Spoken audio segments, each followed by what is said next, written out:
Before the war began, actions were already being taken within the Twisting Nether that would shape the conflict we know today as the Third War. Kil'jaeden had taken Ner'zhul after he and his followers escaped from Draenor and subjected him to endless torment, seeking to convince him to become the weapon that would allow the Burning Legion to invade Azeroth. The Dreadlords, Tychondrius, Mal'Ganis, Balnazzar, Deathrok, and Varimothras carried out this torture for so long that time lost all meaning, stretching his suffering beyond measure. Through that torture, the suffering drove Ner'zhul to beg for death, but Kil'jaeden had no intention of granting it. Instead, he offered a deal. If Ner'zhul agreed to serve the Legion as its next weapon, he would be freed from the torment and bound to a set of armor and a blade known as Frostmourne. In doing so, he would become the Lich King. Finally, after being informed of Kil'jaeden's plan for the Lich King to unleash a plague that would cause the dead to rise, Ner'zhul was cast out of the Twisting Nether and sent crashing into Azeroth, where he struck the Icecrown Glacier. Over time, the citadel from which the Lich King would rule over Icecrown and all of Northrend began to take shape, eventually becoming known as Icecrown Citadel.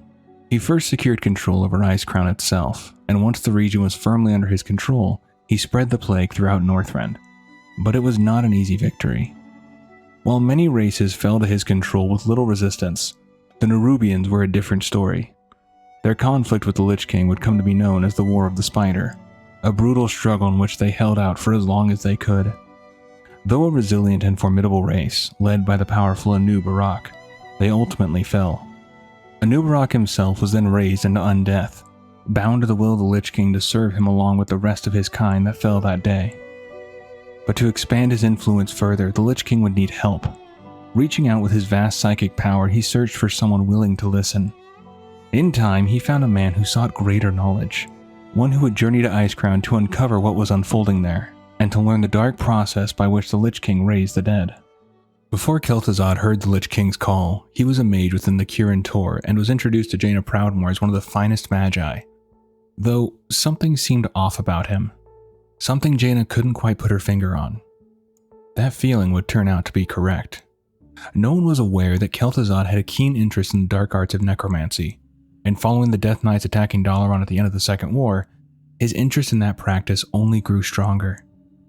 He knew he had to study and dive deeper into it, but he also knew that none within Dalaran would understand.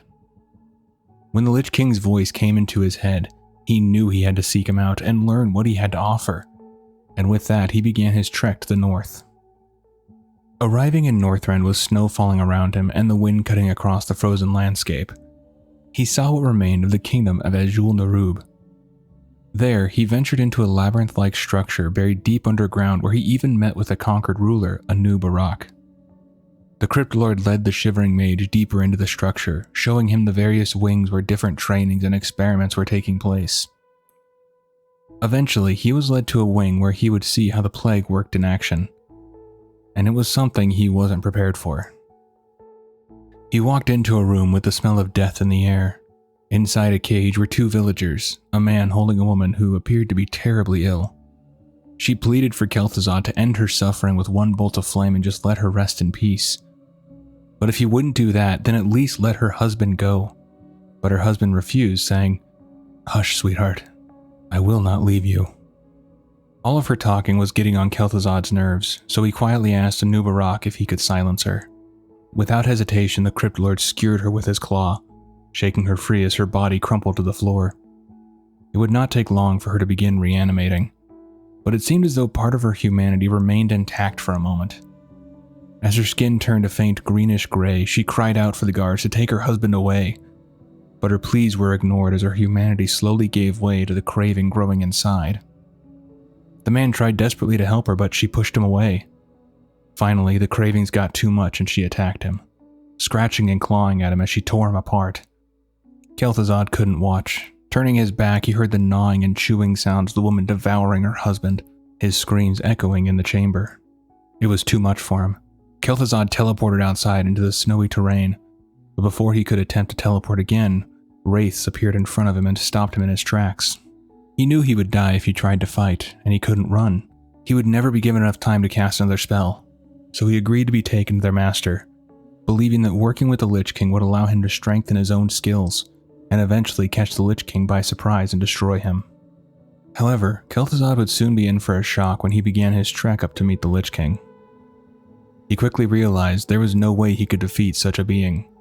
As Kel'thuzad made his way upward, eventually forced onto his knees and crawling toward the frozen throne, the Lich King began to explain the true scope of his power in a voice that sent terror screaming through the mage's body. Let this be your first lesson. I have no love for you or your people. On the contrary, I intend to scour humanity from this planet. And make no mistake, I have the power to do it. Kel'thuzad continued ascending as the icy winds blew and the race behind him refused to let him rest. The Lich King continued to speak, his voice inescapable within his mind. You will never catch me unaware, for I do not sleep. And as you should have already guessed, I can read your thoughts as easily as you might read a book. Nor can you hope to defeat me. Your puny mind is incapable of handling the energies I manipulate on a whim. Immortality can be a great boon. It can also be agony the likes of which you have not yet begun to fathom. Defy me and I will teach you what I have learned of pain. You will beg for death. Kel'thuzad reached the summit, the frozen throne looming before him. The moment he stepped closer, an unseen force struck, driving him hard into the stone, pinning him there without mercy. He begged for release. For a moment, the pressure continued, having him wishing for death at this point. Then the weight vanished, but his strength did not return. He couldn't rise, perhaps he was never meant to. Still, he forced his gaze upward, and for the first time he saw the Lich King. A set of plate armor was seated within the throne, rather than upon it. Kel'thuzad might have thought the armor merely black, but blinking hard, he saw that no light at all was reflected from its surface. In fact, the longer he looked, the more it seemed to devour all light, hope, and sanity. The ornate spiked helm obviously doubled as a crown. It was set with a single blue gem and, like the rest of the armor, appeared empty. In one gauntlet, the figure clasped a massive sword whose blade had been etched with runes. Here was power. Here was despair. The Lich King continued speaking to the broken mage.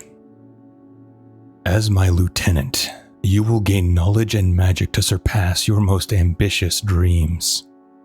But in return, living or dead, you will serve me for the rest of your days. If you betray me, I shall make you into one of my mindless ones, and you will serve me still. Kel'thuzad had heard enough and knew he was going to help the Lich King. Upon the agreement being made, Kel'thuzad was shown a vision of casters in black robes standing in a circle chanting. Though he could not understand what they were saying, he knew the ritual was powerful as the ice beneath them cracked open. The massive ziggurat he had explored earlier began rising into the air, and that was when he truly laid his eyes upon Naxxramas. The Lich King spoke once more. You will go forth and bear witness to my power. You will be my ambassador to the living, and assemble a group of like-minded people to further my plans.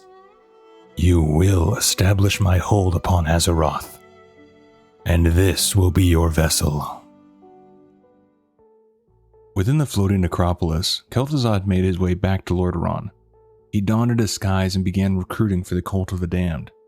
He used his charisma, wealth, and intellect to persuade people to join his cause. This process was not fast, but over a span of 3 years, he built the cult to impressive numbers, recruiting people from all walks of life and many different backgrounds. Many followers came from the lower classes, such as overworked laborers and peasants. He mainly aimed his message at those who felt abandoned by society. He made various promises to try to get people to join the cult, such as immortality, equality, and freedom from suffering, and it worked. Kel'thuzad was even able to convince some who once wielded the light to abandon it entirely and pledge themselves to Ner'zhul. He recruited the upper class of Lordaeron in the same way, and 2 examples of him doing that is the wealthy landowner Baron Rivendare joining the cult, and the family on the island of Cerdero, where he convinced the Barrow family to allow use of their manor. But they were not aware that Kel'thuzad was with the cult when they made the deal. Their greed just got the better of them, and the desire to live forever took hold, Over time, the estate became known as Scholomance, and nearly the entire Baroth family joined the Cult of the Damned in one way or another. Scholomance would serve not only as a training ground for the cult, but also as a place where they tested the plague of undeath on the family's servants to ensure it worked as intended. Finally, the time had arrived to distribute their creation. To accomplish this, Kel'thuzad infused cauldrons with the plague, which were then sent to cult-controlled villages where members would guard them closely. From there, the plague began working its dark and terrible magic upon the citizens of Lordaeron. The cultists themselves had no fear of dying from the plague. To them, death was simply the fulfillment of the promise of immortality through undeath. In a short time, many northern villages were turned. The plague spread further and further until the Northlands were flooded with feral zombies ready and willing to destroy anything the Lich King commanded. Kel'thuzad looked upon the growing army with excitement, knowing that soon Lordaeron itself would feel the strength of the Lich King. Back in Icecrown, the Lich King could think only of breaking free from his icy prison, of destroying his jailers and striking down Kil'jaeden himself, the one who had condemned him to this new hell. But he knew he had to be patient. The power he wielded was great, yet it was not enough. He needed more forces and the perfect moment to strike. Though he commanded the undead, he understood their weakness as individuals. Their true strength lay in numbers, and until those numbers were sufficient, any attempt at escape would be useless. And beyond that, he knew a champion would serve him far better. Someone he could one day merge with, gaining a physical body through which he could enact his revenge. For that, he already had the perfect instrument, Frostmourne. The rune blade would be both gift and curse to its wielder, granting immense power while binding them to the Lich King's will. So he set to work, sowing the seeds of a plan that would allow him to act without revealing his true intentions. The Dreadlords had to believe the idea was their own, that granting the Lich King a champion was in the Legion's best interest, and he knew exactly how to manipulate them. Their greatest fear was Kil'jaeden. They understood that if the plague failed, it would be their heads that paid the price. While the Lich King already had Kel'thuzad, he was occupied with leading the Cult of the Damned and couldn't serve as a battlefield commander. A champion was needed, one who could lead, conquer, and ultimately serve a greater purpose. Over time, through subtle influence, the Dreadlords were convinced. Kel'thuzad alone knew the Lich King's true plan and remained absolutely loyal, ready to turn on the Dreadlords when the moment came. At last, they gave their approval. And so the Lich King began channeling his power into the ice that held him. He broke a piece of the ice that held Frostmourne, sending it crashing down into the glacier below, where it would lie in wait for its next victim.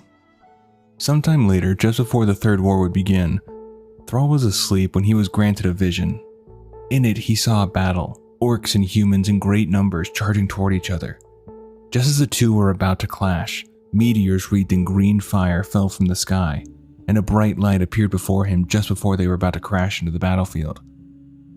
From that light, the scene changed, and it was raining with a mysterious man before him, who told Thrall that he must save his people by traveling to Kalimdor, and to seek him out once he arrived. Thrall suddenly awoke, shooting up from his bed, his heart and mind racing. Yet even through the confusion, he knew it would be wise to follow this warning, and so he decided to lead his people west, toward Kalimdor. Elsewhere in the Eastern Kingdoms, within the capital of Lordaeron, King Tyrannus is holding a meeting with his advisors. They inform him that the Horde has begun attacking the internment camps, but even more concerning are the rumors coming from the north of a mysterious plague. One of his advisors suggests that quarantine may be necessary, but Tyrannus will not hear of it. The people of Lordaeron, he says, have suffered enough without becoming prisoners in their own land. In the middle of the discussion, Tyrannus notices a raven flying into the throne room. The bird flies before him and lands in the center of the chamber. Moments later, it transforms into a mysterious man carrying a staff and wearing a hooded cloak, one who would later be revealed as the former guardian, Medivh. Medivh delivers the same warning he had given to Thrall. The king must lead his people west to Kalimdor if they are to survive the coming threat. But after everything his people endured during the Second War, Tyrannus refuses to listen, telling Medivh that they will decide how best to protect their people, not him. At those words, Medivh departs, but before he leaves, he declares that he once failed humanity, and will not allow it to happen again. Elsewhere in the kingdom, Prince Arthas is sent to meet with Uther the Lightbringer to deal with the orcs in the region who have been kidnapping villagers. After fighting their way through the orc forces, they come face to face with the leader, slay him, and rescue the townspeople. Yet, Arthas had seen the orcs sacrificing some of the villagers. For what purpose, he had no idea, but he feared they might be attempting to summon demons back to Azeroth. Uther approaches Arthas and assures him that the demons were destroyed long ago, and that he need not trouble himself with it. Arthas nods in agreement and the two begin the journey home. But even as they ride, Arthas cannot shake the quiet voice in the back of his mind warning him that something far worse may be coming. Upon returning home, King Tyrannus informs his son of troubling rumors from the northern villages of the kingdom and tasks him with investigating them. Along the way, Arthas will meet an old friend, Jaina Proudmoore, who has been sent by the Kirin Tor to investigate the rumors of the spreading plague. While in Dalaran, Jaina overheard someone speaking with Archmage Antonidas, warning him of a great evil coming to the continent and urging him to lead his people west, toward Kalimdor. But Antonidas dismissed it outright, saying he had no interest in such nonsense. Begrudgingly, the man transformed into a raven and flew from Dalaran, hoping to find someone else who might heed his warning. Jaina believed herself unseen, and she was, but Antonidas could still sense her presence nearby. He calmly told her she could reveal herself, and Jaina stepped forward, apologizing for eavesdropping. But Antonidas only chuckled, remarking that her inquisitive nature was something he had come to rely on. Paying little mind to the warning, Antonidas instead tasked her with investigating rumors of a plague spreading through Lordaeron, one that might be magical in nature. He hoped she could confirm whether the rumors were true and, if possible, discover a way to cure it. He also informed her that a special envoy would be meeting her to assist in the task. Arthas and his men waited for Jaina to meet them. When Jaina arrived, they set out together, heading north toward Brill. As they passed by farm after farm with no one tending to them, an eerie quiet settled over the land. Falric, one of Arthas' captains, informed the prince that he had grown up in the area. The people here were isolationists. They would bring their produce and livestock into the villages, sell what they needed, and then return home. They lived simple lives, removed from the rest of the kingdom, and perhaps this time, that isolation had cost them. Falric confirmed there was no bad blood. This was simply how things were done here. Jaina pointed out that if that were the case, then it was highly likely that they would not call for outside aid when they fell ill. They would not think it was anything new or anything they couldn't handle. They pressed further down the road, hoping to find some sign of life. Instead, they found only absence. A smashed gate, missing livestock, and still, no people. A chill crept down their spines. Something was not right. Falric admitted he was surprised that no one had come out to greet them, or even to challenge them. Arthas considered that perhaps the villagers were simply being cautious, hiding indoors out of fear. So he called out to anyone within earshot. "Greetings to you all. I am Arthas, Prince of Lordaeron, and my men and I mean you no harm. Please, come out and speak with us. We have questions concerning your safety." No answer. Only the wind rustling through the leaves. The faint creak of armor as the men shifted uneasily, eyes scanning the empty fields. Jaina stepped forward, her voice steady. "Arthas, we must go and at least see. They could need our help." They all knew she was right. Although none of them wanted to enter a farmhouse that could hold an unknown number of infected, but they had sworn to protect the people of the kingdom, and that oath still held weight. Slowly, they began to move toward the farmhouse. They approached with caution. Arthas turned to Jaina, telling her to stay back, but she refused. "I told you, I'm not a fragile little figurine, Arthas. I was sent to investigate the plague, and if there are indeed victims here, I need to see them for myself." Arthas sighed, unable to argue, and nodded. "All right then." Together, they continued forward. As they reached the garden in front of the house, the wind shifted, and with it came a stench so foul it struck them all at once. It hit like a physical force. Jaina covered her nose. Arthas fought back the urge to vomit. One of his men wasn't so lucky, doubling over where he stood while the others recoiled, gagging and covering their faces. Something terrible was waiting behind that door. Jaina moved to step forward, determined to help anyone she could, when suddenly a cry rang out from inside. Not a cry for help, though. A guttural, unnatural roar, like nothing any of them had ever heard. And then something emerged. It shambled into view. The creature stood on 2 legs, its skin a sickly green-gray, a pitchfork clutched in its hand. Flesh hung loose from its frame and its clothing. What remained of it marked it as a farmer. The sound they had heard had come from this thing. Arthas stood frozen for a moment, trying to understand what he was seeing. This had to be one of the villagers. It was the only explanation, and yet walking corpses were not something he had ever known to exist. The creature lunged. Arthas reacted just in time, his hammer flaring with light as he snapped back to reality. He raised it to block the attack, then struck back, knocking the creature off balance. With a powerful swing, he crushed its torso. The body collapsed to the ground, crumbling under the force, and did not rise again. The air filled with the smell of burning flesh as the soldiers cried out and engaged the creatures now emerging from the house. Steel rang out as weapons struck their marks in a desperate fight for survival. Arthas turned and saw Jaina behind him, casting fireballs into the advancing undead. In the chaos, he noticed one of the creatures walk mindlessly into the flames. It didn't react, it didn't scream. It simply burned and collapsed. That was enough. Arthas called for a retreat, ordering his men to fall back. Then he turned to Jaina and gave the command to burn the farmhouse, reduce it to ash. The soldiers withdrew, forming a defensive line as Arthas stepped back beside them. He watched Jaina, seeing a new determination in her expression. She began to channel her magic, forming a fireball as large as a man before hurling it into the house. Light engulfed the structure. Arthas raised an arm to shield his eyes. When he looked again, the farmhouse and the creatures within it were being consumed by the flames. None of them could look away. The inferno was mesmerizing. And as they stood there watching it burn, the realization began to take hold of what this meant, and what would happen if this spread beyond to Brill and on to the rest of the kingdom. The fire blazed before them, and the crackling of wood and the bones of the dead were the only sounds for some time as everyone tried to process what had just happened. Arthas turned to Jaina, about to ask what those creatures were, hoping she might have some idea.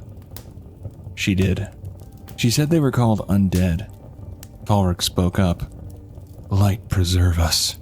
I'd thought things like this were just stories to scare children." Jaina replied, "No, they are real enough. I've never seen one.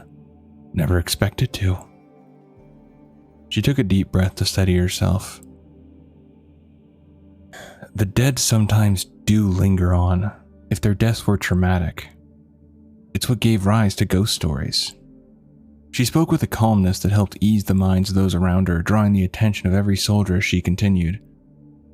The animation of corpses by powerful individual necromancers is not unheard of. We saw examples of this in both the First War when the Orcs were able to animate skeletal remains, and in the Second with the appearance of what would come to be known as Death Knights. Jaina paused, then turned to Arthas and asked to speak with him for a moment while the troops absorbed what she had said. With the realization that necromancers could be behind this, and with all signs pointing to the plague having a magical origin, unease spread through the ranks. If this was happening here, what would they find in Brill or elsewhere in the kingdom? They prepared to move out and continue toward Brill when Jaina's eyes caught something atop a nearby hill. Arthas asked what was wrong, and she said that the land didn't look right. She guided her horse forward for a better look. As she rode toward it, the soldiers and Arthas followed close behind. As they approached the silo, Jaina dismounted and took a handful of dirt, examining it closely. The earth was dry, little more than dust. The grass had withered away. Even a small insect in her hand crumbled at the lightest touch. A faint breeze passed through and the soil in her palm simply fell apart. "It's as if the land around the granary is dying," she says. Arthas looked around and saw that she was right. Just a short distance behind them, the land was full of life, green grass, healthy soil, but here, there was nothing. The sight reminded them of the Black Morass, at how it had been twisted into the blasted lands when dark energies poured through the dark portal. Once lush, now barren and lifeless.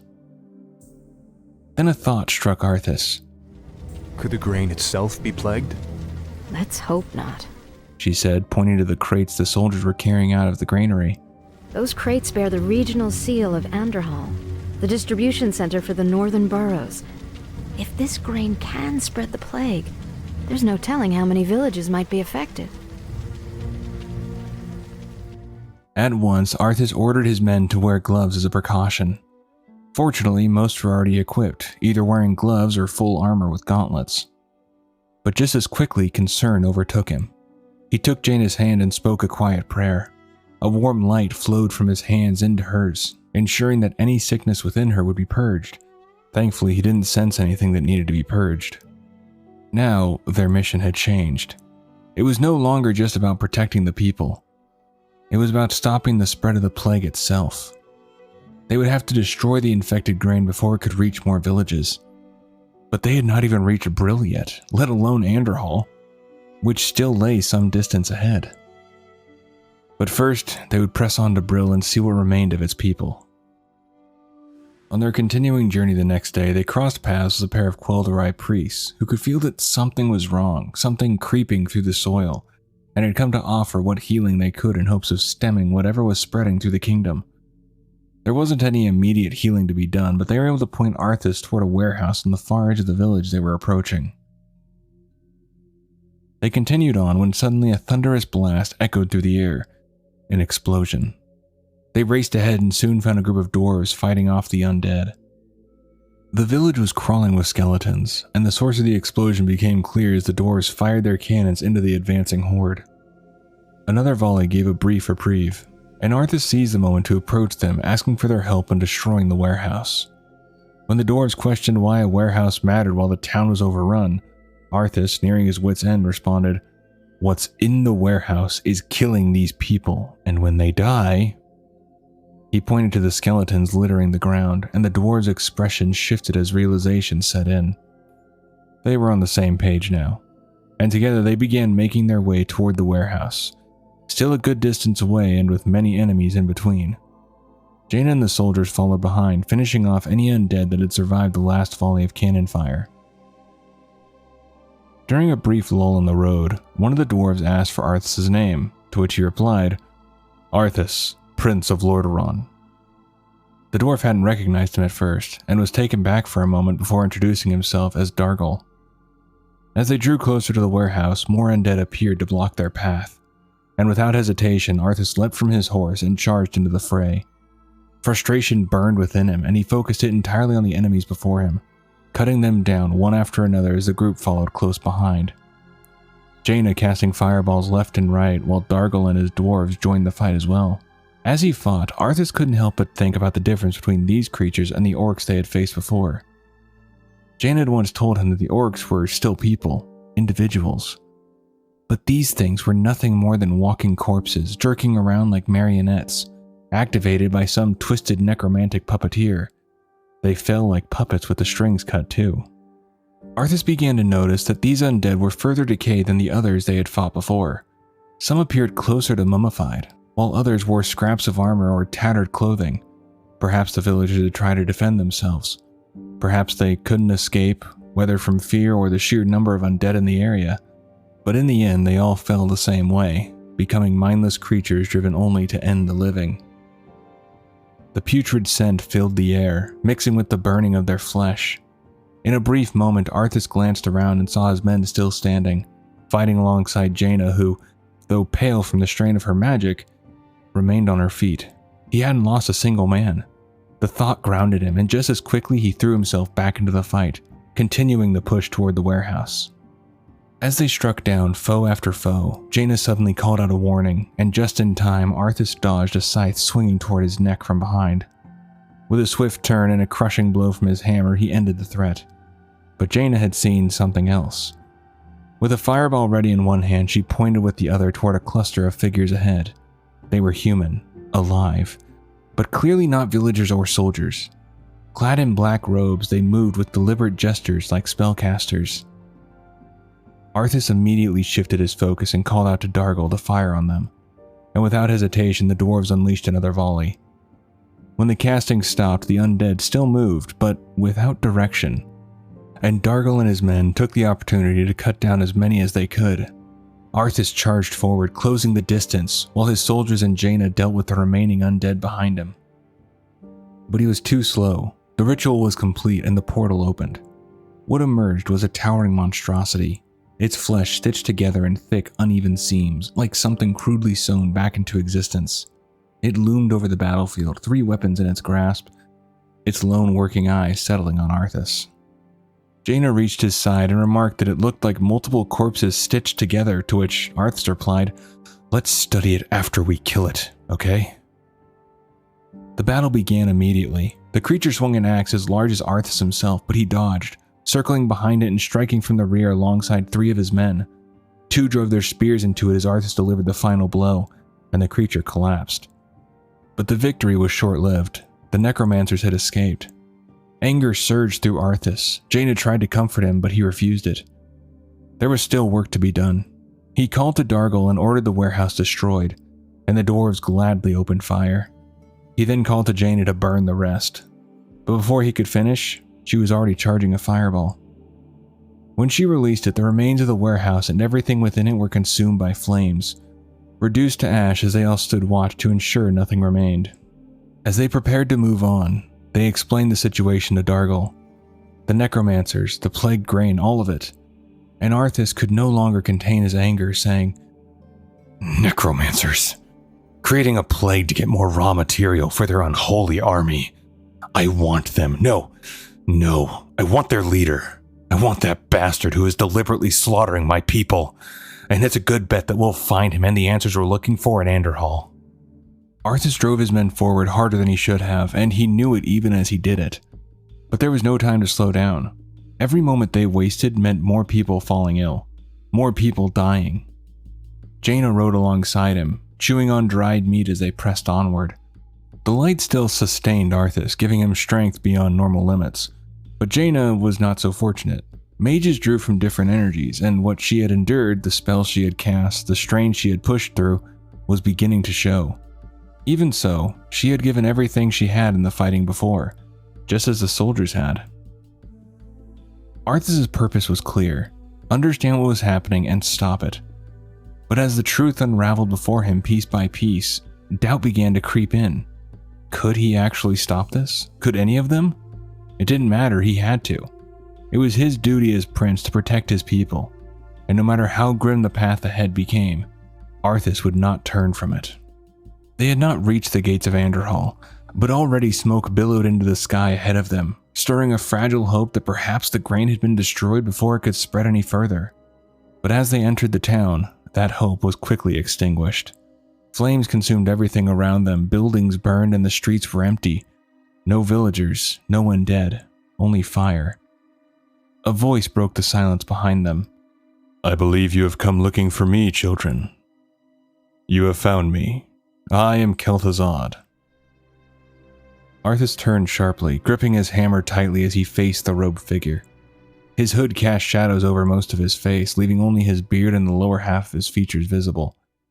Jaina gasped, her hand rising to her mouth as recognition struck her, but Arthas only glanced at her briefly before returning his focus to the man before them.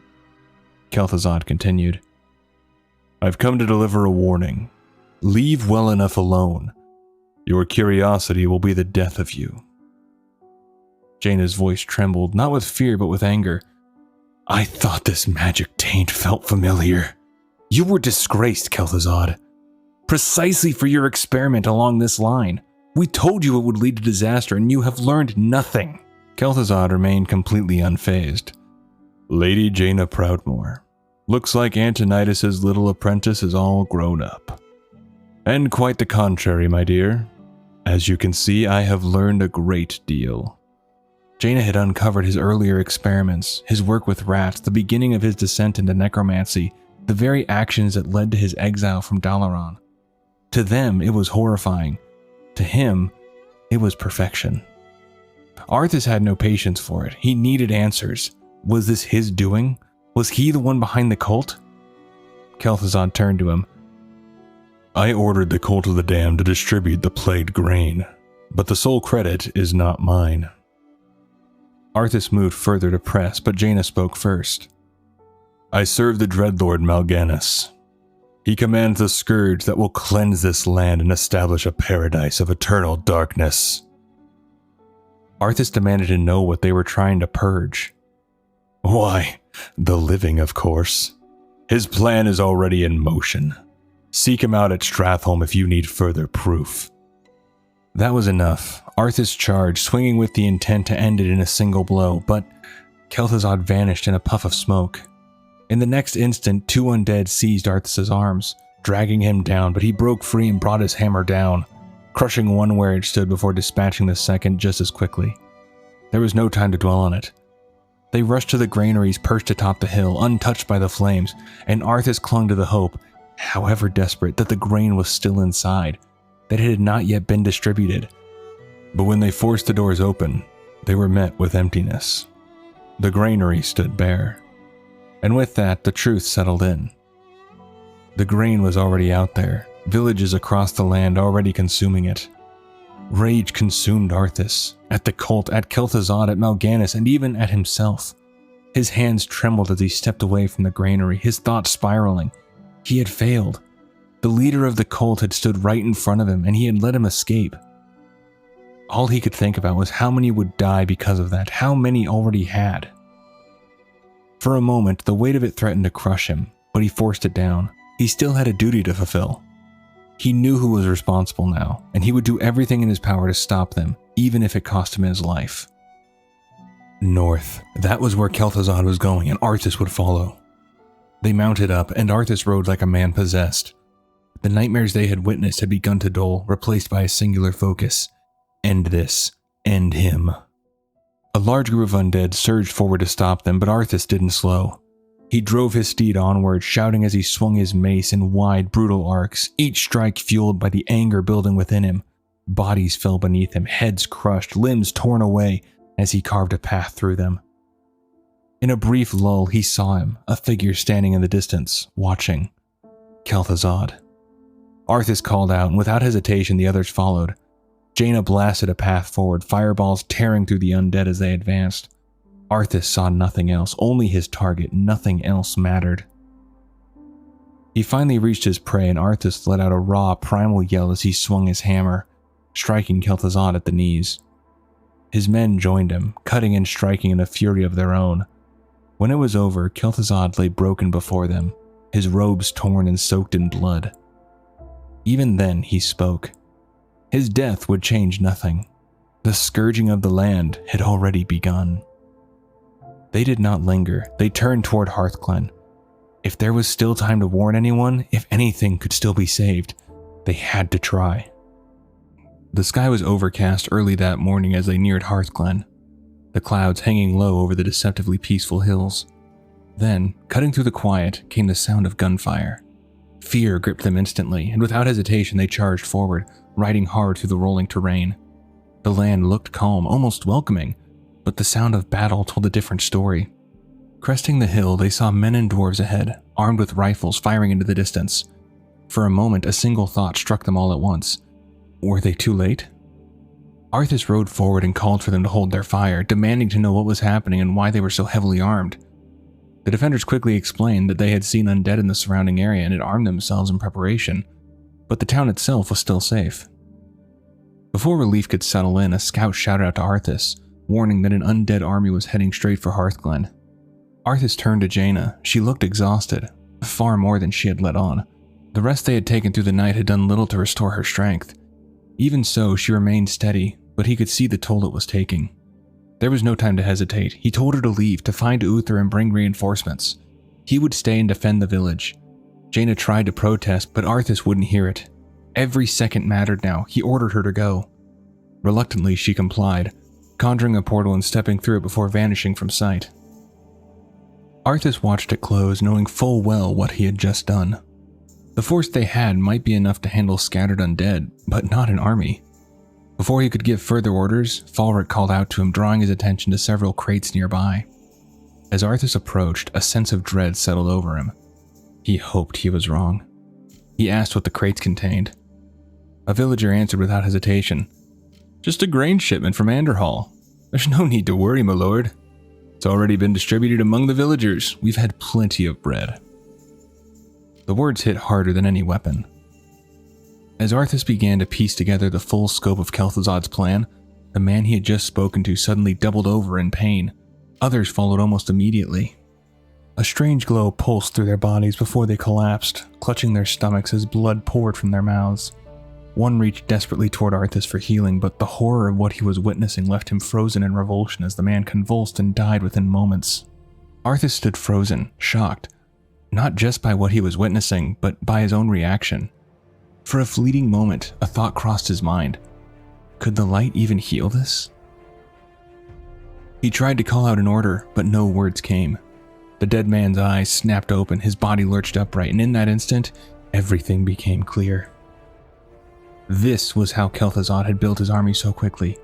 The villagers began to rise. Arthas reacted immediately, shouting for his men to defend themselves as he brought his hammer down on one of the corpses before it could fully stand. Around him, more bodies began to stir, rising not just nearby, but throughout the village. The only advantage they had was that these newly risen undead were clumsy, unfamiliar with their weapons. Those who had rifles fired wildly, their shots missing more often than not. It didn't make it any easier. Arthas' men fought for their lives, faces set with grim determination as they struck down the very people they had come to protect.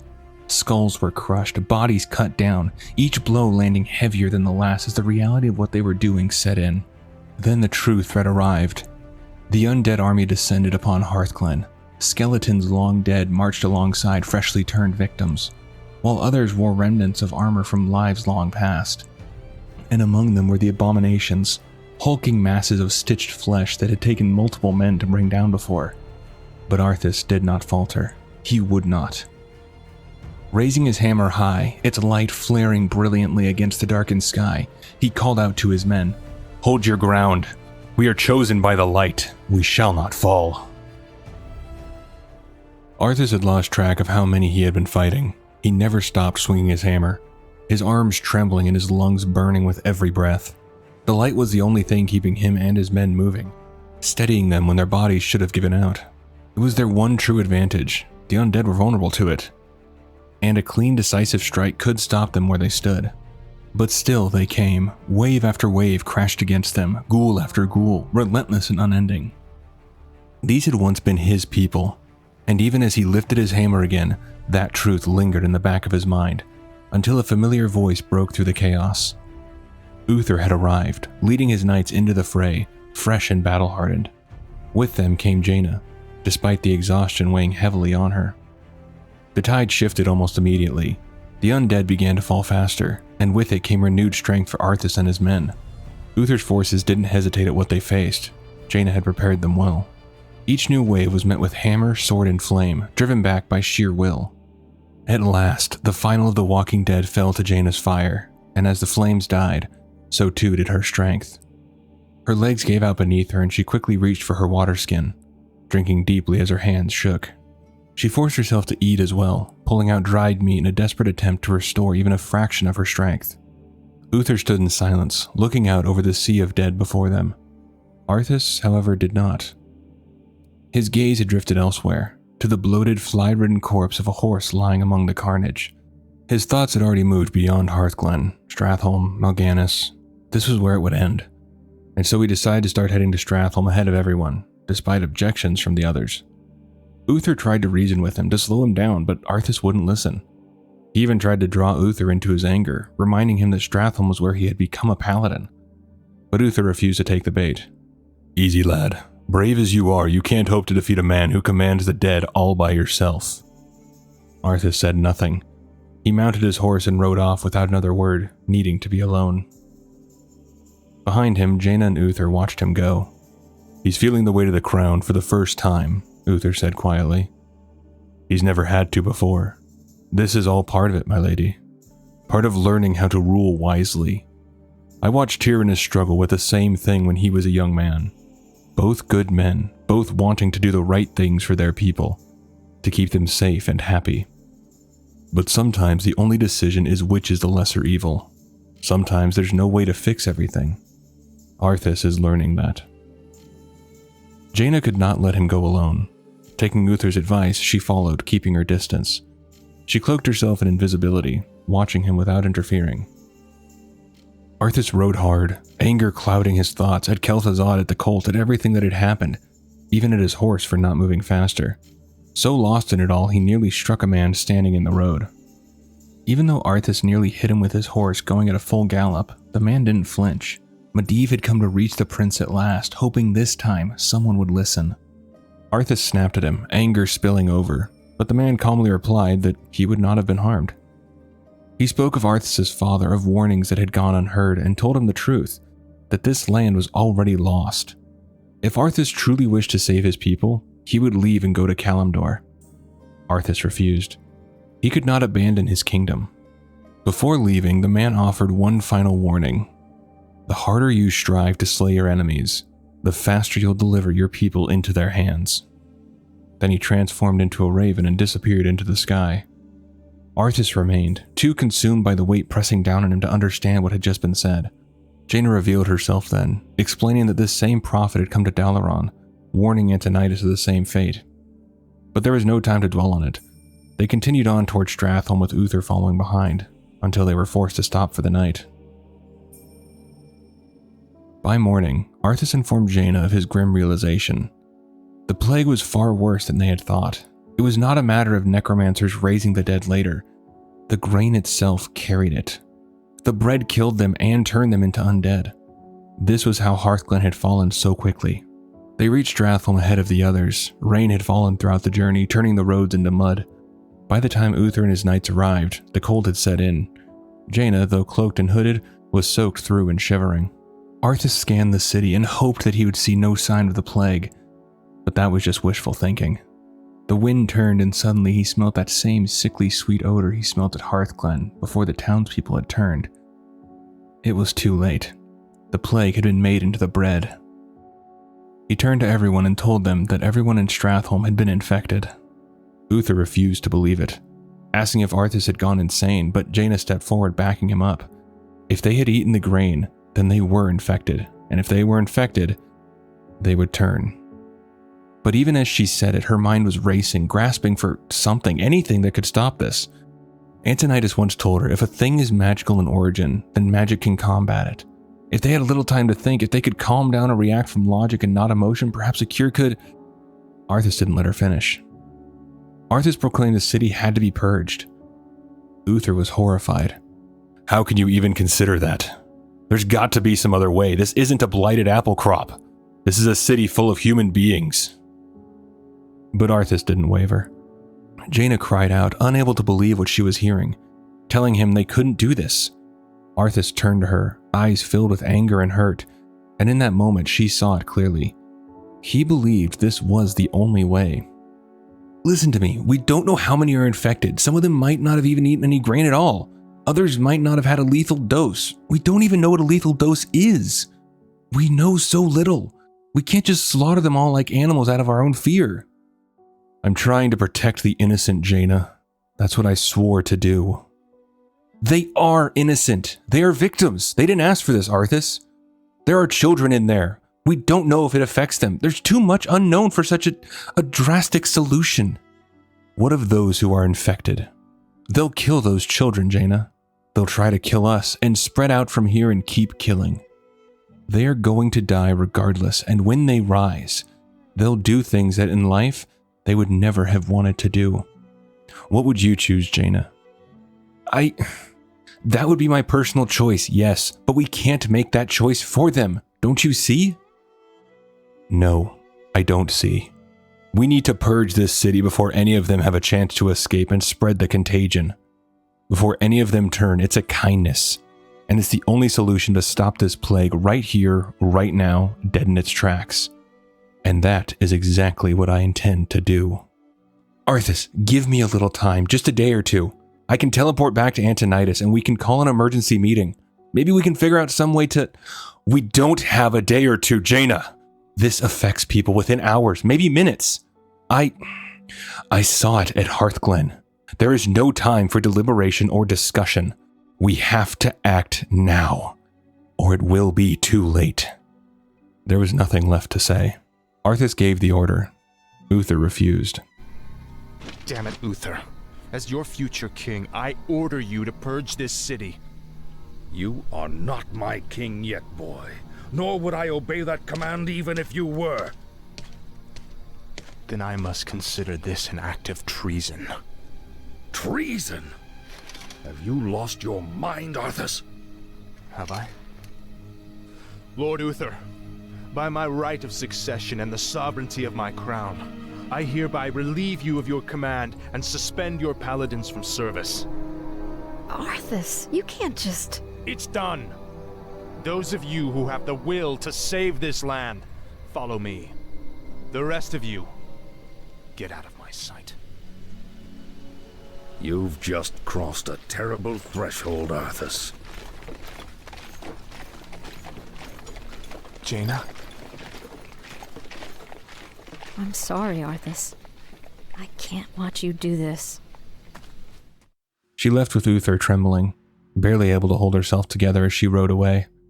Arthas called after her, but she closed her eyes, tears falling as she whispered her apology. He was alone, but still he could not understand. How could she agree with him and still leave? Doubt crept in. Was she right? No, she couldn't be.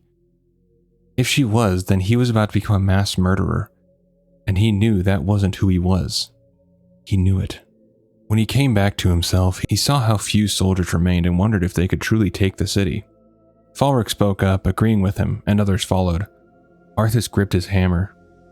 There is no pleasure in what we do here, only grim necessity. Only the need to halt the plague here and now, with the fewest casualties possible. Those within these walls are already dead. We know it, even if they do not. And we must kill them quickly and cleanly before the plague does it for us. He looked at the men before him, the men who didn't turn away from their duty. They must be slain and their homes destroyed, lest the dwelling become shelter for those whom we are to save. The men nodded and gripped their weapons. This is not a great and glorious battle. It is going to be ugly and painful, and I regret its necessity with my whole heart. But it is with my whole heart that I know we must do this. For the light! The order was given, and the culling began. The risen were easy, the living were not. The people did not even reach for their weapons at first, unable to comprehend what was happening. The first to fall to Arthas' hammer was a child, a young boy. As the boy tried to speak, Arthas cried out and struck him down, crushing his chest. His mother watched in horror, but she wasn't able to move. And then she was next. It didn't get easier. The screams, the pleading, the questions. It only became harder. His helm became his shield, hiding everything beneath it as he pressed forward. The city burned around them, homes set ablaze with people still inside, cries echoing through the streets. For a moment, when some of the townspeople fought back, he found a hollow justification. But the guilt remained. Then a voice called out behind him. I've been waiting for you, young prince. I am Mal'Ganis. Arthas turned but saw no one, but he could sense a dark presence near him and felt something like relief.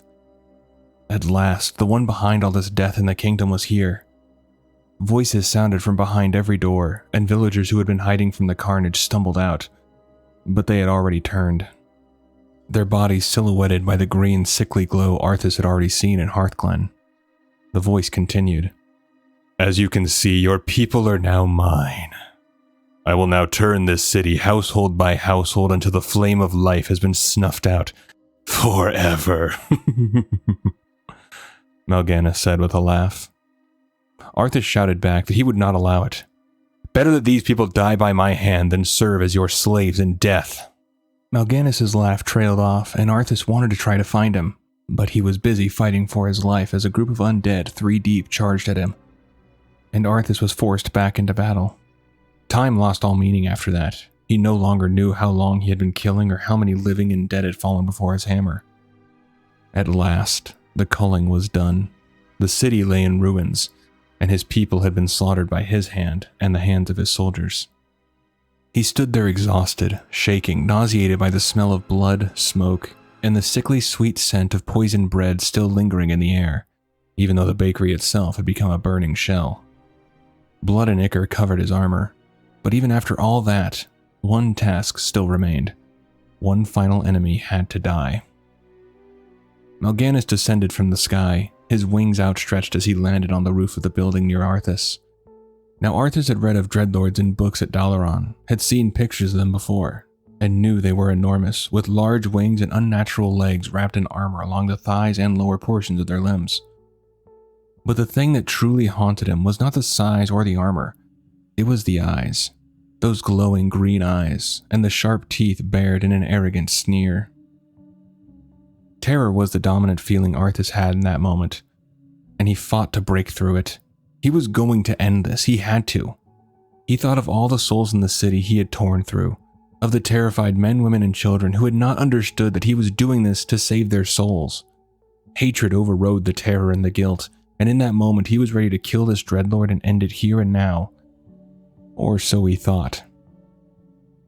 We are going to finish this right now, Mal'Ganis. Just you and me. The dreadlord laughed. Brave words. Unfortunately for you, it won't end here.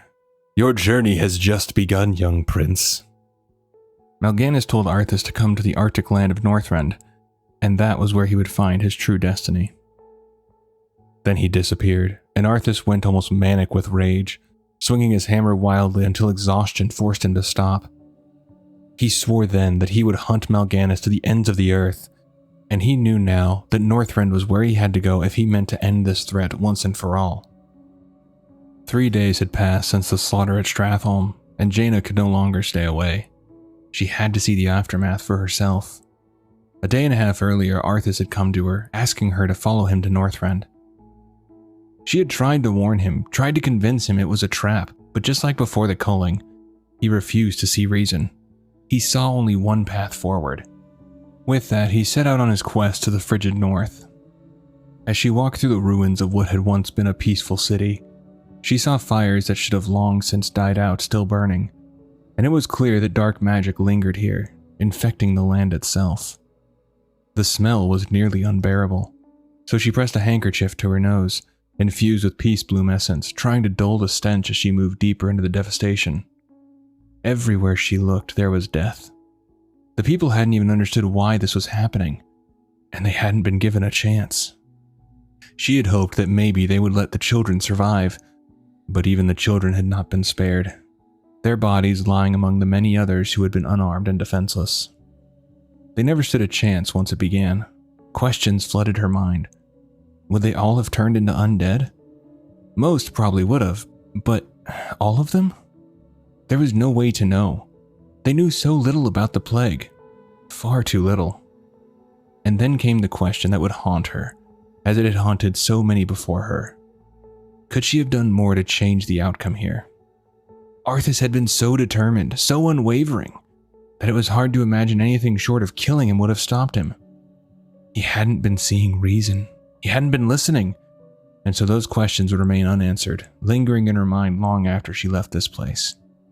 She stood there lost in her thoughts until a familiar voice broke through them. Uther approached, saying he had expected to find her here, and he needed to know where Arthas had gone. He told her that Arthas had taken the Lordaeron fleet with him, and while Uther couldn't understand why the men had followed him, Jaina answered simply, it was because he was their prince, and they loved him. They wanted to help him. They didn't know what he had done. She finished by saying that Arthas had gone to Northrend.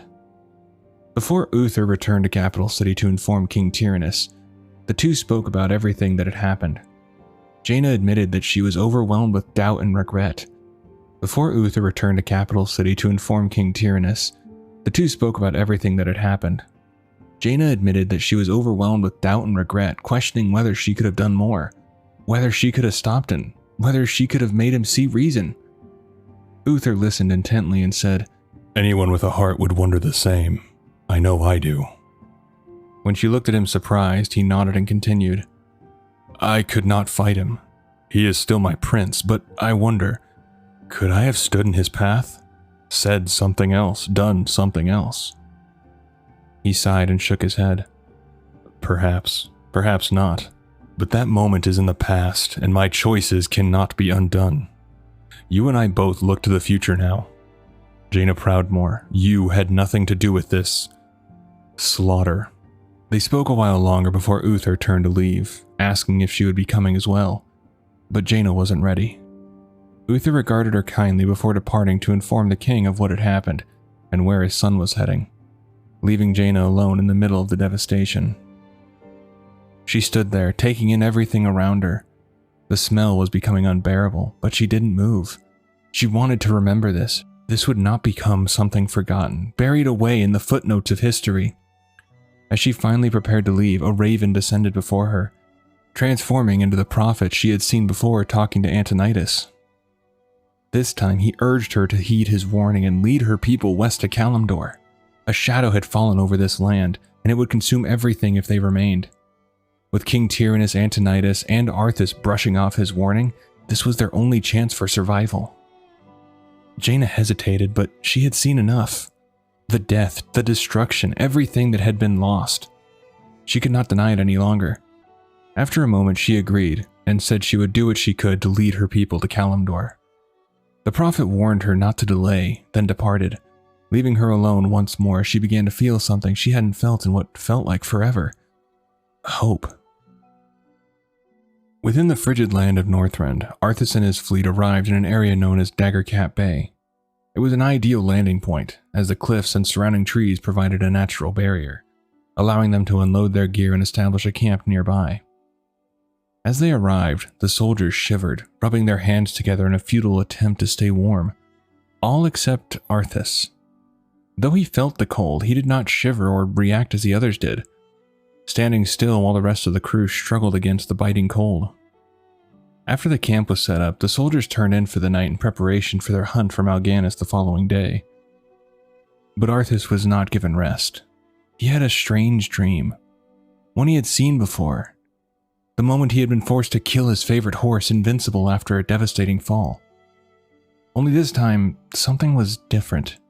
In his hands was a different weapon, a large, two-handed blade, its surface etched with runes that seemed to glow with an unnatural light. He didn't understand what it was, but he could feel it. This weapon held the power to turn the tide for his people. The next morning, as Arthas and his soldiers began exploring the area, they came across an old friend and former mentor, Muradin Bronzebeard. The dwarf later explained that he and his expedition had come to Northrend in search of a blade known as Frostmourne, believing it could be used against the undead. But before they could make any progress in locating it, an emissary arrived from Lordaeron, bearing orders from King Tyrannus. The expedition had been cancelled. Arthas and his forces were to return home at once. Their camp lay some distance from the shore where their ships awaited. The main roads back had been blocked by the undead, forcing the troops to carve a path through the forest in an effort to reach the fleet.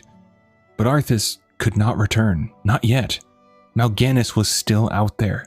Everything he had done, everything he had sacrificed, would mean nothing if he turned back now. So while he outwardly agreed to the emissary's orders, he had no intention of following them. Arthas knew his men would obey the king without question. They would follow the chain of command to the letter. If he wanted them to stay, he would have to ensure they had no choice. And so, he devised a plan. One that would make retreat impossible. Slipping away through the woods, he sought out mercenaries and hired them to burn the ships. When Muradin learned of what Arthas intended to do, he tried to talk him out of it. But just as at Stratholme, Arthas would not be swayed. In his mind, this was the only path forward. By the time the ships were set ablaze, the soldiers had arrived, demanding to know what had happened. And it was here that Arthas took another step down his dark path. The mercenaries had served their purpose. Now, they were expendable. Declaring that they were responsible for the destruction of the fleet, Arthas drew his mace and charged, leading his men in the slaughter of the very mercenaries he had hired. Muradin didn't think Arthas would go this far, lying to his own men and then murdering the very people he had hired. He tried to confront Arthas outside, attempting to understand what had snapped in his former pupil. The undead assault had clearly taken its toll, but going to these lengths felt completely out of character for the man he once knew. Before he could press much further, cannon fire erupted as the undead launched another attack. Muradin told Arthas that he believed he knew where the sword was, though he was hesitant to seek it out. He had his doubts about how much it could truly help, but desperate times called for desperate measures. He agreed to guide Arthas using a map he had acquired. while Arthas informed Falric that he and the rest of the soldiers would need to hold off the undead for as long as possible. They would return as quickly as they could to help finish the fight. The trek was treacherous, the snowfall growing heavier with each step, but they managed to make their way to the cave. As they neared the entrance, a sense of unease settled over Mograine, but Arthas pressed forward without hesitation. A faint glow pulsed from within, and Mograine's instincts told him something was wrong, so they proceeded with caution, wary of any traps that might await those who ventured too far inside. It didn't take long for that feeling to prove true. Voices echoed through the cave, warning them to turn back, telling them that only death and darkness awaited those who continued forward, but Arthas was undeterred. He pressed on, with Mograine following close behind. Deeper they went until finally they saw it. The sword embedded within a massive shard of ice. The blade appeared to hover, suspended within it, glowing faintly. As they approached, Mograine spoke again, trying one last time to make Arthas see reason, but he refused. To Arthas, this blade was everything. It was his salvation and his kingdom's. It meant that everything he had done would not be in vain, and nothing was going to stop him now. In one final attempt, Mograine stepped closer to examine the blade, and he recognized the ancient script etched into it. Kalamag, the language of the elementals. He read aloud, "Whomsoever takes up this blade shall wield power eternal. Just as the blade rends flesh, so must power scar the spirit." The blade was cursed. Mograine made one last plea to his pupil. He had taught him to fight with many weapons, to use them when necessary, but the price this one demanded was too great. Arthas needed to walk away. But Arthas was done listening. He called out to the spirits, declaring that he would pay whatever cost was required, that he would do whatever it took. And despite every warning, every sign telling him to stop, he surrendered himself to the blade. The ice encasing the sword exploded outward, shards flying in every direction. Arthas managed to shield himself, raising his arms to block and avoid the debris, but Mograine was not so fortunate. Arthas didn't see what happened to him, but he believed he was dead. At last, Arthas took hold of the blade from his dreams, the blade that promised the power to end his enemies. He let that power flow through him, feeling it seep into every part of his body, until it finally settled within his heart. He was ready to face Mal'Ganis, ready to end the nightmare once and for all with the weapon he believed would bring salvation to his people. But in truth, it would be their undoing. Arthas arrived back at camp, Frostmourne in hand and ready to end the undead threat to his soldiers. He saw his troop numbers had shrunk, which he expected, but there were no undead in camp. That didn't surprise him honestly, as his men would know to kill those who fell to ensure they didn't rise again. Falric approached Arthas, saying they had tried to hold them off, but his next question came quickly, asking about Mograine. Arthas flatly told him that he had died and quickly moved on, throwing himself into the fray. The blade's power was incredible, far better than his hammer that now lay in the cave that once held Frostmourne. In his hands, it sliced through them with little effort, and while Arthas felt extreme joy from finally being able to take revenge on the undead who had made his homeland a living hell, he caught sight of Falric watching him. His expression caught somewhere between fear and something else. Excitement, perhaps, at having a weapon on their side capable of cutting through the threat with such ease. Whatever the reason, Arthas pushed it out of his mind. His focus was singular, carving the undead into nothing but fragments and finally ending the Dreadlord who had led him here. The bodies piled up around Arthas and the camp as he carved through the battlefield. And when it finally seemed that the undead threat was done, he called out to Mal'Ganis, telling him to stop hiding and show his face so they could finish their little dance they had been having. He heard a laugh first, then the Dreadlord appeared, wings outstretched, with that arrogant smile in those glowing green eyes. This time, the Dreadlord's appearance didn't affect Arthas, and he was ready to end this. But something he didn't expect was for Mal'Ganis to say that the Dark Lord knew this would happen, that Arthas would forsake his comrades. And then Mal'Ganis told him that the voice of Frostmourne he was following and the Dark Master that Dreadlord served were one and the same. Arthas was initially shocked, but his new master's next instruction was what he craved most of all, to kill Mal'Ganis, and so he had no problem following that order.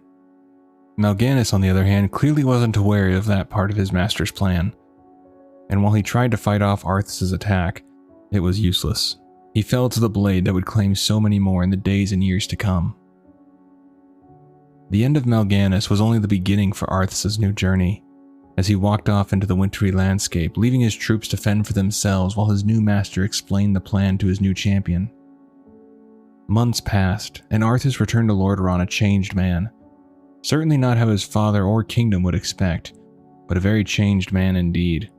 He sent word to his father in a letter reading, "I would like to speak with you in private, father, and tell you of the things I have learned and seen. You have, I am certain, spoken to Jaina and Uther. I can imagine what they have said, tried to turn you against me.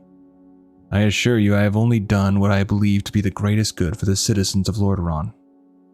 In the end, I have destroyed the one who began this plague upon our people, and I return home victorious, eager to begin a new era for our kingdom."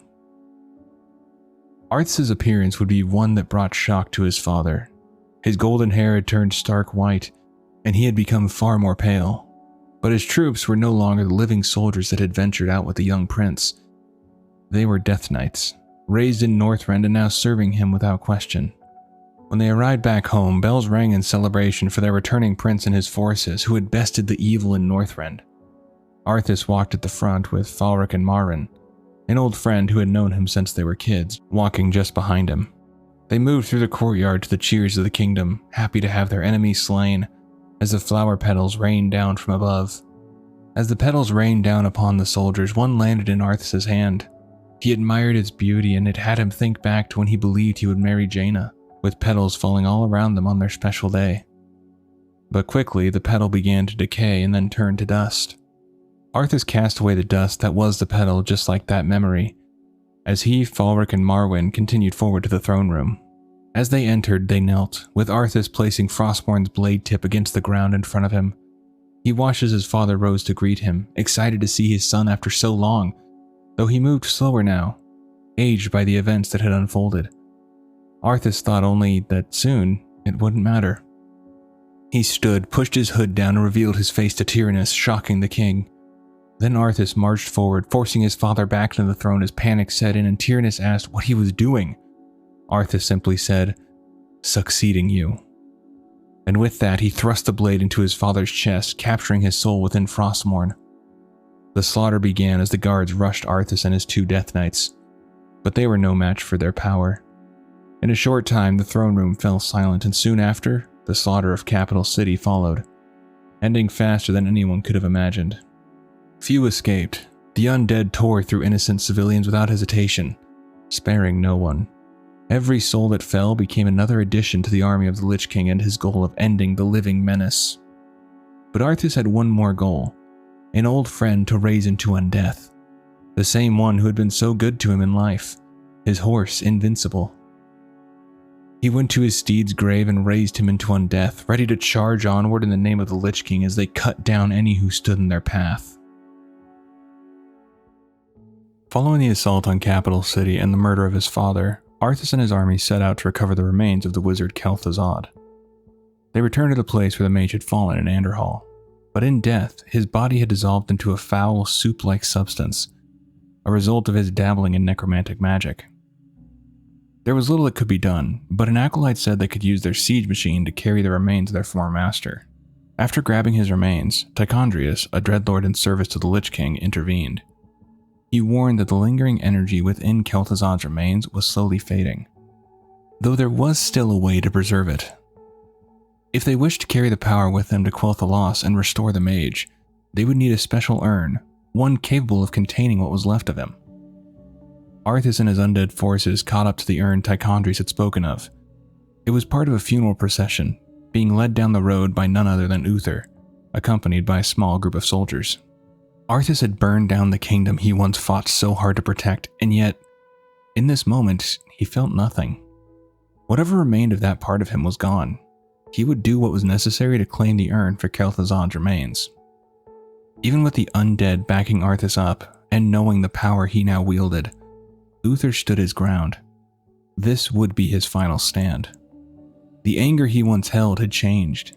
He had watched Arthas grow from a boy into a man, had dismissed his selfishness as nothing more than a child's failing. He had excused so much, believing the prince would one day find his way, but no longer. Now he stood against him. Your father ruled this land for 70 years. and you've ground into dust in a matter of days. Very dramatic, Uther. Give me the urn, and I'll make sure you die quickly. The urn holds your father's ashes, Arthas. What, were you hoping to piss on them one last time before you left his kingdom to rot? I didn't know what it held. Nor does it matter. I'll take what I came for one way or another. Uther's final promise to Tyrannus, his friend and king, was to give his remains the burial they deserved after his own son had murdered him.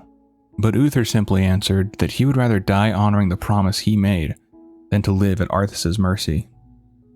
The battle between mentor and student began. Both showed their skill, Arthas wielding Frostmourne with unnatural precision, while Uther's years of experience kept him on the defensive. Still, Arthas pressed forward, relentless, until he found an opening and brought Frostmourne down in what should have been a killing strike. Uther blocked it. Their weapons locked as both men strained to end the other. Uther forced Arthas back, and for a moment, it seemed as though nothing had changed. Arthas had never been able to defeat him before, and now, Uther raised his hammer for the final blow. The light answered him, surging through his body in a radiant burst that burned Arthas as he was driven to his knees. Frostmourne slipped from his grasp as he waited to be struck down. And then, he felt it. The hilt of the blade was back in his hands. He didn't know how. His body moved without his command. Then his master's voice echoed in his mind. Every light has its shadow. Every day has its night. And even the brightest candle can be snuffed out. And so can the brightest life. Uther brought the hammer down, but Arthas moved. In an instant, he was back on his feet. Uther was powerful, but facing Arthas and Frostmourne was unlike any battle he had fought before. The blade fed him strength when he needed it most, and this was a moment of need. Arthas surged forward, striking with relentless force, blow after blow, crashing against Uther's defenses until at last, an opening revealed itself, and he took it. Frostmourne drove into Uther's shoulder, slipping through the gap in his armor. The blade bit deep, forcing the paladin to stumble. And Arthas pressed the attack in a frenzy. Though Uther fought to defend himself, it was no use. His strength failed him. His good arm gave way under the assault until he collapsed to his knees. He was defeated, but he would not surrender. His body could no longer answer his will. Blood loss stole what little strength he had left. Before Arthas struck the final blow, Uther spoke. I dearly hope that there's a special place in hell waiting for you, Arthas. We may never know, Uther. I intend to live forever.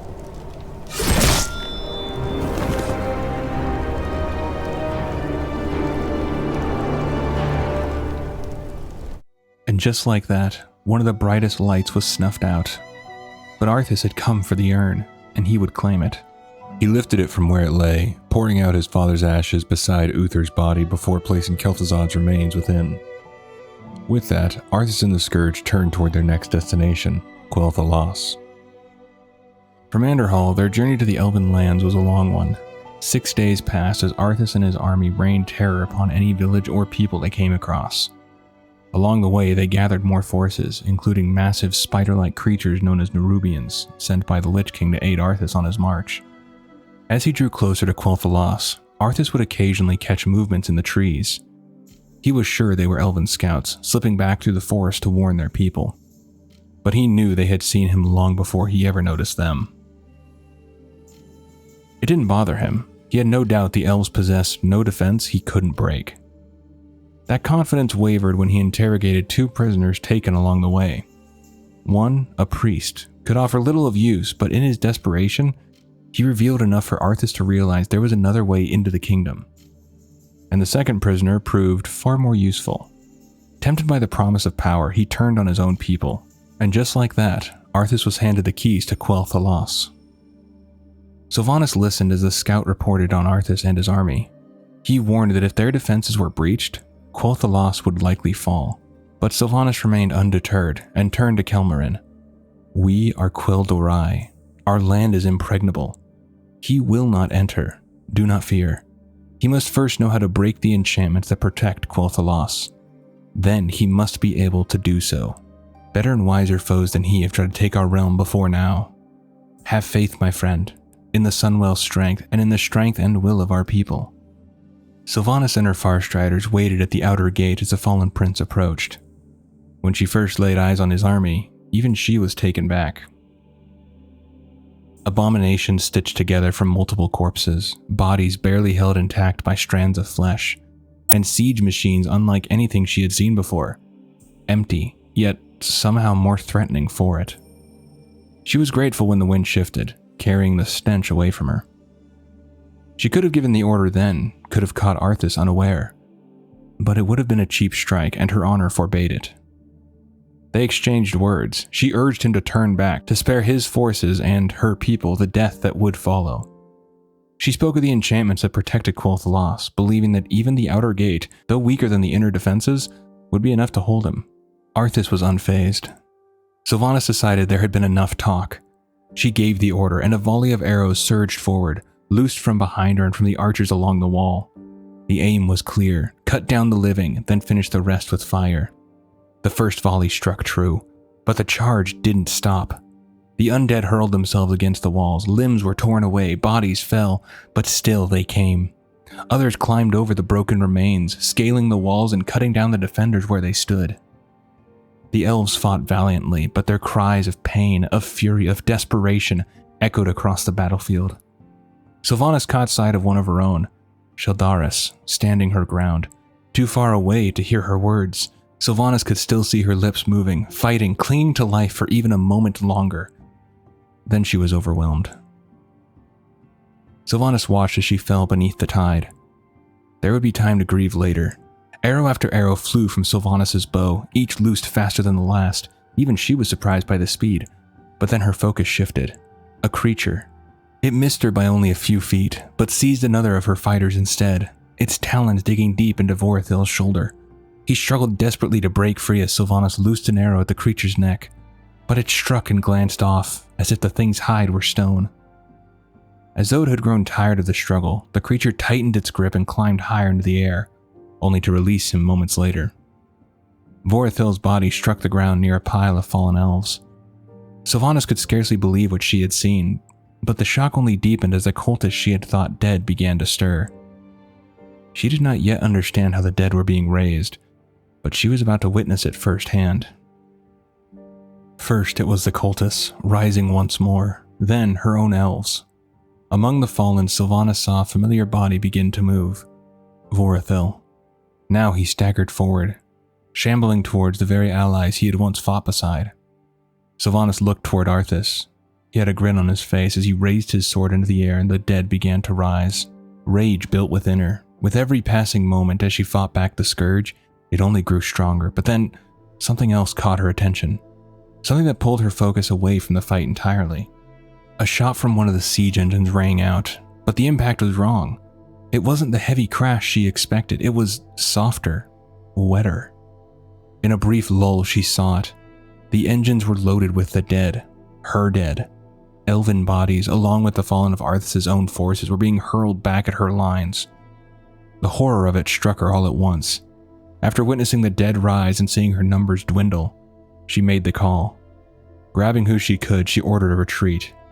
They ran, fast as they could, pulling the wounded with them, falling back toward the inner gate in the hope it might slow him down. Reaching the far side of the bridge, Sylvanas turned to Telcor and ordered him to ride for the Sunwell Plateau, to warn them, to prepare for what was coming. She could see the hesitation in him, the desire to stay and fight, and she knew he was capable, but one bow would not turn the tide of this battle. He obeyed, begrudgingly. With that, Sylvanas put one final desperate plan into motion. She ordered her soldiers to hold their ground, to buy just enough time to destroy the bridge. She had seen destruction before, when the Orcs burned the forest. It had been tragic, but the land had healed in time. This was different. This was magic, and once this kind of death took hold, it would not be undone so easily. It could scar the land for years to come. As Arthas approached, she called out to him, taunting that even if he broke through the outer gate, the inner defenses would stop him, that it required a key he would never possess. He didn't react. Sylvanas withdrew from the bridge, Moments later, it collapsed behind her in a thunderous crash. She and her remaining forces continued their retreat, hoping, if only for a moment, that it would slow him down. But doubt had begun to take hold. What if he already knew? The barrier protecting Quel'Thalas was known as Bandonoriel, the gatekeeper in the common tongue. Arthas learned of it from an elf named Darkon Drathir, who, in exchange for the promise of power, gave him everything he needed to know. The key to breaking the barrier was the Key of the Three Moons, but it had been shattered into 3 pieces and hidden within separate temples, places few even knew existed. Each temple had been built atop an intersection of ley lines, feeding the magic that sustained the barrier. Arthas moved through them methodically, tearing each one down in turn. Though his forces succeeded, he found himself surprised by the resistance the elves were able to muster. But in the end, it wasn't enough. With the pieces reclaimed and the barrier broken, Arthas and his army advanced on Silvermoon. Sylvanas and what remained of her forces stood before the city, near the East Sanctum, watching as the wave of death drew ever closer. No words needed to be spoken. They all knew they would not survive this. But if they could stall the assault, even for a short time, perhaps those at the Sunwell might be able to prepare. The battle began as siege engines hurled their payloads, bladed constructs spinning through the air like 3 massive knives fused together, carving through anything in their path. The elves fought with everything they had. Their arms grew heavy, their bodies bled from countless wounds, but still they did not stop, not until their hearts gave out. Sylvanas found herself surrounded, locked in the center of a swarm of ghouls and other undead. Her blades moved faster than she thought possible, cutting down anything that came near. She could feel the tide closing in, certain that at any moment it would overwhelm her. And then it stopped. The undead pulled back, and as Sylvanas caught her breath, she glanced around in confusion, trying to understand what had changed. That was until she saw him. Arthas stood before her. He saluted her bravery, telling her that it ended here, and Sylvanas answered without hesitation. "Then I'll make my stand here, butcher. Anar Allah Balor." The battle between them was brief. They charged one another. Arthas remained atop his mount, while Sylvanas met him head-on, driven by anger, regret, and the weight of what she had failed to protect. Frostmourne rested in his right hand, the rein steady in his left. Sylvanas tried to block the strike, but it was no use. Her weapon shattered, and Frostmourne drove into her abdomen. A cold, piercing numbness spread through her as she felt the life draining away, along with the crushing realization that she had failed her people. Arthas pulled the blade free, and Sylvanas collapsed to the ground. With what strength she had left, she told him to finish it, to grant her a clean death. Arthas was not going to grant her that mercy. The woman who had vexed him so would suffer far more than a clean death. He had another purpose for her, one that would ensure her pain never truly ended. With Frostmourne, he tore her soul from her body and shattered it, twisting it with the blade's dark power.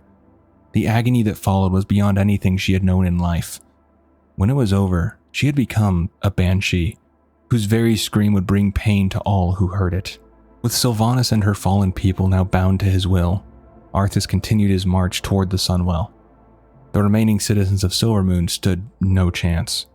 The city was all but eradicated, and with little left to oppose him, he turned his attention to Quel'Thalas. Raising Frostmourne, a rune along the blade flared to life, and at his command, the waters before him froze solid. An icy bridge stretching outward to carry the scourge toward the Sunwell. But one final obstacle remained. King Anasterian's Sunstrider stood ready, wielding Felamalorn, determined to defend what remained of his kingdom. He fought valiantly, as so many had before him, but, like Sylvanas, like the countless others who had stood against Arthas, it wasn't enough.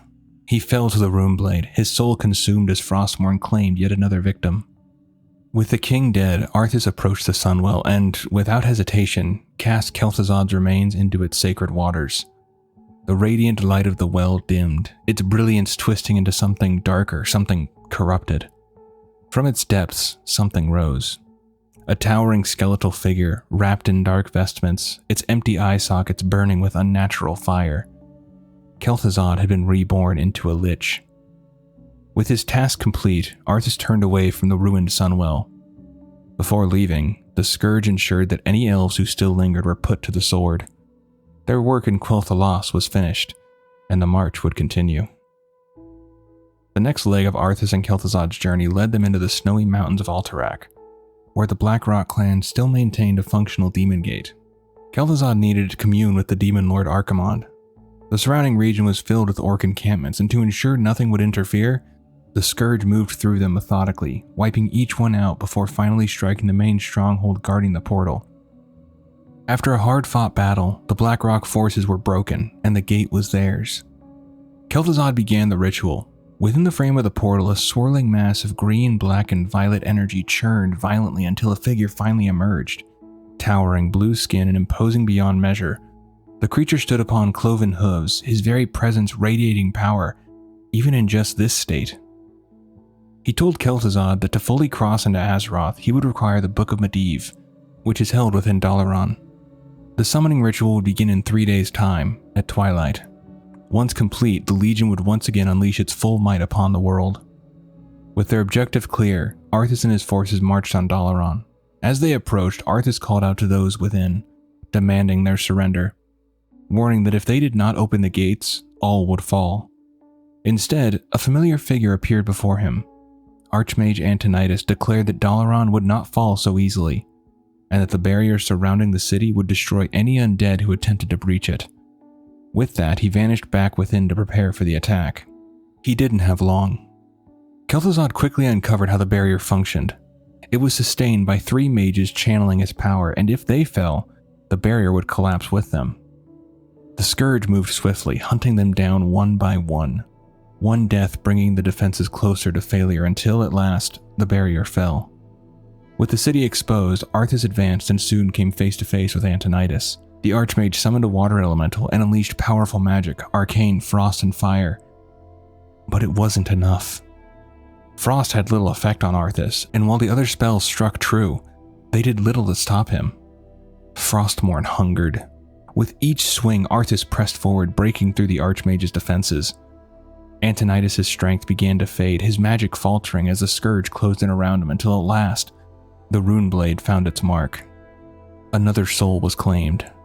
With Antonidas fallen, Arthas and Kel'thuzad secured the Book of Medivh and began preparations for the ritual. It would take time, 30 minutes in which Kel'thuzad could not be interrupted. The forces of Lordaeron threw everything they had at the Scourge, charging again and again in a desperate attempt to stop what was coming, but they could not break through. And when the ritual was complete, Archimonde stepped into Azeroth. His arrival was immediate and devastating. The great city of Dalaran fell within moments, its towering violet spires torn apart and reduced to rubble beneath the Demon Lord's power, as the Legion's destruction began anew. While the fall of Dalaran was a devastating blow to the Alliance, many refugees were able to escape before the attack. Led by Jaina and following Medivh's warning to take her people and leave, they set sail for Kalimdor just before the city was destroyed. While Jaina and her forces made the journey safely, the Horde faced far greater trouble. As they sailed past the Maelstrom, their fleet was scattered by a violent storm.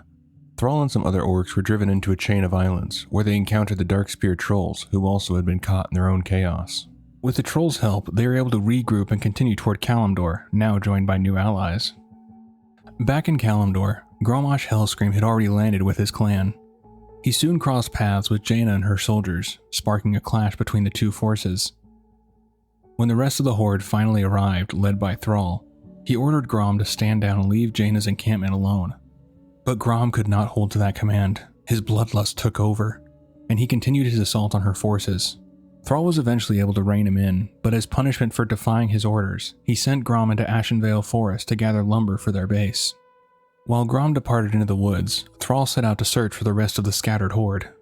In his search, Thrall encountered creatures he had never seen before, beings who would soon be known to him as the Tauren. There, he met their leader, Cairn Bloodhoof. Cairn informed Thrall that his people were under attack by invading Centaur and asked for his aid. Thrall agreed, and with his help, they were able to drive back the invaders. In gratitude, Cairn told him of an oracle he believed could offer guidance, located within the Stone Talon Mountains. As Thrall made his way to Stone Talon with some Taurens who joined him, he saw that Jaina was traveling there as well. They finally arrived at where the oracle was said to be, and there Jaina and Thrall encountered each other. Before the situation could escalate, a familiar voice called out, the Prophet, the one who had warned them and urged them to leave. And now the Horde and Alliance would have to set aside their old hatreds and stand together against a powerful enemy already making its way to Azeroth, one that threatened to bring an end to all life. Back in Ashenvale, Grom and his clan were gathering lumber, unaware that the Night Elf Sentinels had already reported their actions to Tyrande. Though she was angered by what she heard, there was also a sense of relief. At least it was not demons invading her forest this time. For the time being, she ordered her sentinels to watch from a distance, hoping the orcs were simply passing through and would soon be gone. But it quickly became clear they were not merely passing through. They took what they needed from the forest without hesitation, cutting down its trees with little regard for what they destroyed. To Tyrande, these newcomers were barbaric and violent, and she would not allow them to remain any longer. On Tyrande's orders, the sentinels struck at the orcs. They were skilled fighters, but the orcs were not so easily brought down. Their strength and ferocity made every clash costly, and rather than being driven back, Grom seemed to thrive in the chaos. The battle only fueled him. As the fighting dragged on, the elves called upon their demigod Cenarius. He entered the fray himself, and the tide shifted almost immediately. The orcs fought with everything they had, but it quickly became clear they could not bring him down by conventional means. To Cenarius, they were no mere invaders. He could sense the taint within them, the lingering trace of demon blood running through their veins. He also believed their skin marked them as agents of the Legion. To him, those marked them as enemies of the wilds. He would not be satisfied with driving them from the forest. Nothing short of complete eradication would suffice. Against the combined strength of the elves and their demigod, the orcs began to falter. Retreat or death, those were the only paths left for them. And then, Grom felt it. Something deeper in the forest, something calling to him. Drawn by it, he led his warriors into the woods, searching until they found its source hidden within a dense corner of Ashenvale. A pool of thick green liquid lay before them. This was the blood of Manaroth, the pit lord that gave his blood for the orcs to drink all those years ago, causing the blood curse. Earlier, Tychondrius and the pit lord Manaroth had come to Ashenvale, and the mere presence of Manaroth had already begun stirring something within the Warsong clan. Their tempers sharpened, their instincts growing more violent by the hour, and Tychondrius and Manaroth had known this would happen. They had left the blood here intentionally, knowing it would draw the orcs in. Though years had passed since they last drank the demon blood, the curse had never truly left them. It lingered in their veins, waiting. The Legion saw the wild gods as a threat, especially Cenarius, and their plan had been to poison Ashenvale and weaken him, even bringing the Skull of Gul'dan to spread the corruption. But now, something far more direct presented itself. The orcs had a choice, though to Grom, it didn't feel like one. He stepped forward first and drank. The others followed soon after, and just like that, the chains were reforged. The orcs bound once more to the Legion, and to Manaroth. What followed was not a battle, it was a slaughter. Empowered by the demon blood, the orcs tore through the forest, cutting down anything that stood in their path, night elves and creatures of the wild alike. Cenarius fought with everything he had, calling upon the strength of the forest itself, but against the fury of the blood-cursed orcs, even that was not enough. Grom struck, his axe driving deep into the demigod's back, and with that, Cenarius fell. And with his fall, the forest itself seemed to recoil. The wilds around Hyjal trembled, as though they could feel what had been lost, and many fled in terror. Some would return to fight, but most remained hidden as the war pressed on. Following Cenarius' fall, Grom would come to realize that he and the Warsongs were bound to the Legion once more. Back in the Stone Talon Mountains, Thrall and Jaina were informed by Medivh of Grom's turn and his return to the Legion's control. Jaina had heard of the Legion before. She had studied them in Dalaran, and she understood what that meant. If the Alliance and Horde did not stand together against them, neither would survive what was coming. Thrall agreed. He had seen the vision Medivh had shown him, and he knew what had to be done. Grom had to be saved, and the Alliance and Horde had to work together. Though neither side truly trusted the other, they formed a tentative pact and set out to free him, seeking to purge the bloodlust from his soul through the combined efforts of Alliance priests and Horde shamans. But first, they would have to capture him, and Grom and the Warsong clan would not make that easy. They struck at anything in their path, friend or foe, and while Thrall and Jaina tried to limit the damage, the fighting was relentless. After a grueling battle, they were finally able to subdue Grom and bring him to a place where the priests and shamans could begin the ritual. And there they purged the bloodlust from him. Now free from the bloodlust and clear-headed once more, Grom was overcome with shame for what he had become. But he did not linger in it. He promised to make things right. He knew who was responsible: Manaroth. While the priests and shamans worked to free the rest of the Warsong clan, Thrall and Grom set out to find the Pit Lord. They tracked him to a fell-corrupted canyon deep in southeastern Ashenvale, knowing that unless he was destroyed, the Orcs would never truly be free. Manaroth didn't see them as a threat. Thrall struck first, infusing his mace with the power of the earth until it glowed a brilliant white. With that energy coursing through it, he hurled the weapon at the Pit Lord. Manaroth blocked it with ease, then surged forward, driving his massive axe into the earth. The impact sent Thrall crashing into the cliffside, leaving him unable to move temporarily. He then turned his attention to Grom. There was no concern in his eyes, only expectation. He believed Grom still belonged to him, that he always would. But whatever remained of the curse in Grom's veins was nothing compared to the will burning within him to save his people. Grom charged. He leapt forward and drove his axe deep into Manaroth's chest. The blow struck true, and in the next instant, the Pit Lord's body began to rupture, fell energy bursting outward in a blinding explosion that consumed the canyon. When the light faded, Manaroth was gone, but the victory came at a cost. Grommash had been mortally wounded in the blast, and there was nothing Thrall could do but remain at his side as his friend drew his final breaths. The demon's fire has burnt out in my veins.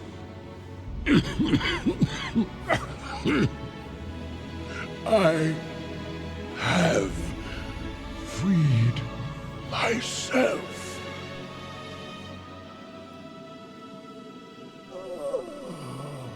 No, old friend. You've freed us all.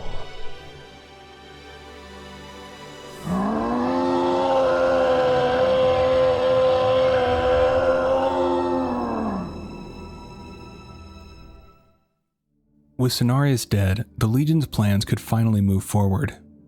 While Manaroth's death had not been part of their design, it did nothing to slow the invasion. Archimonde began his full assault on Kalimdor, leaving forces behind in the eastern kingdoms to maintain control and ensure no aid could follow. The bulk of his army then moved west. The invasion unfolded just as Thrall had seen in his vision. Infernals rained from the sky, thousands of undead and demons poured into Ajara, pushing toward Ashenvale with a single goal: the second will of eternity atop Mount Hyjal.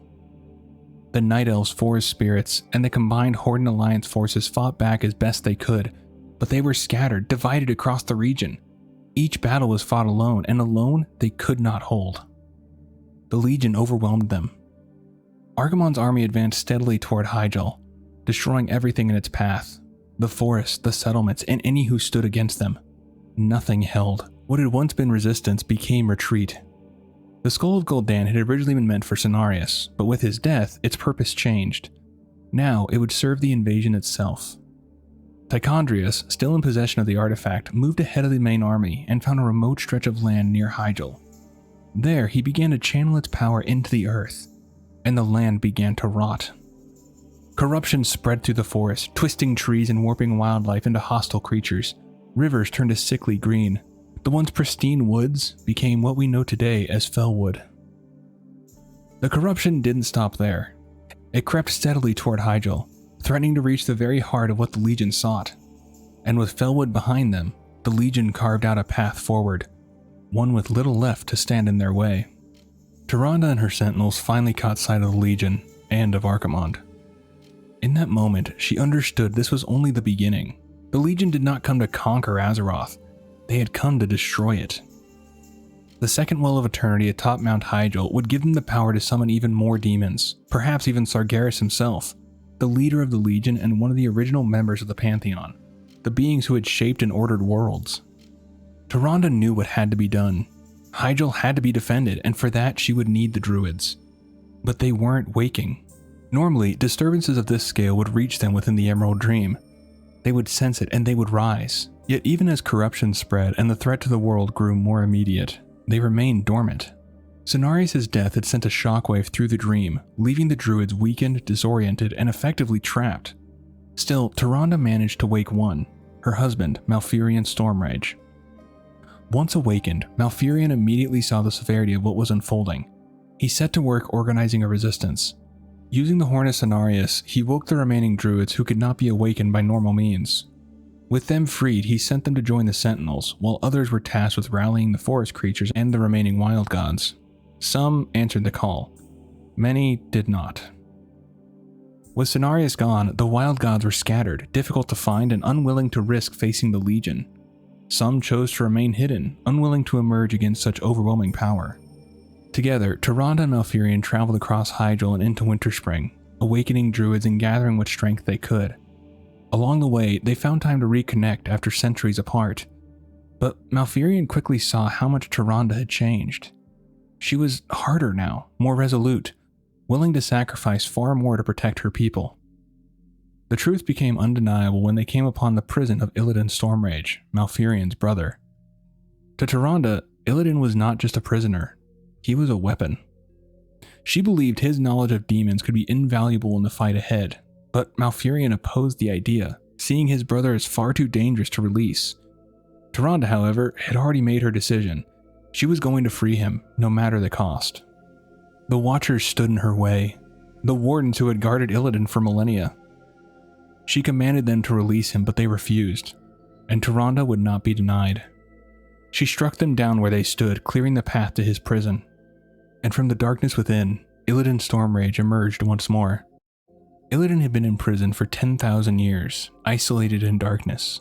There were times when it threatened his sanity, but he endured, focusing his mind on a single purpose, finding a way to defeat the Legion. And in that time, he came to a realization. Azeroth could not defeat the Legion through defense alone. They would have to take the fight to them. But the Legion was not an army that stayed dead. Even past victories like the War of the Ancients had only been temporary. And now they had returned, just as powerful, just as relentless. Demons were not like mortal enemies. When they died, they reformed within the Twisting Nether, giving the Legion what was effectively an endless supply of soldiers to throw at Azeroth until the war was won through sheer attrition. Illidan understood what that meant. The only way to defeat them was to kill them within the Twisting Nether, or in places saturated with its energy. Though he was free at last, Illidan had no intention of returning to the Night Elves. After 10,000 years of imprisonment, he believed they would never trust him, and he resented them for imprisoning him in the first place. Also, if he tried to explain what he had learned, they would either doubt him or dismiss him as mad. So he chose another path. He would find the power needed to strike back. Illidan moved into Hyjal's war-torn forest with no clear destination at first, driven only by purpose, until he felt it. Something in the distance pulling at him, drawing him forward. In northern Ashenvale, he sensed a strong presence, and as he followed it, the trail led him deeper into corruption, into Felwood, where he encountered not a demon, but a human twisted by death. Arthas wasn't sitting on the sidelines during the invasion of Kalimdor, not by a long shot. Under the Lich King's orders, his role was to operate in the shadows, subtly manipulating the Scourge while avoiding drawing any attention from the Legion itself. Through his influence, the undead would occasionally disobey their demonic masters, and that defiance began to ripple through the ranks, creating chaos within the Legion-controlled forces. It slowed their advance toward Hyjal, and at times even allowed their enemies to escape.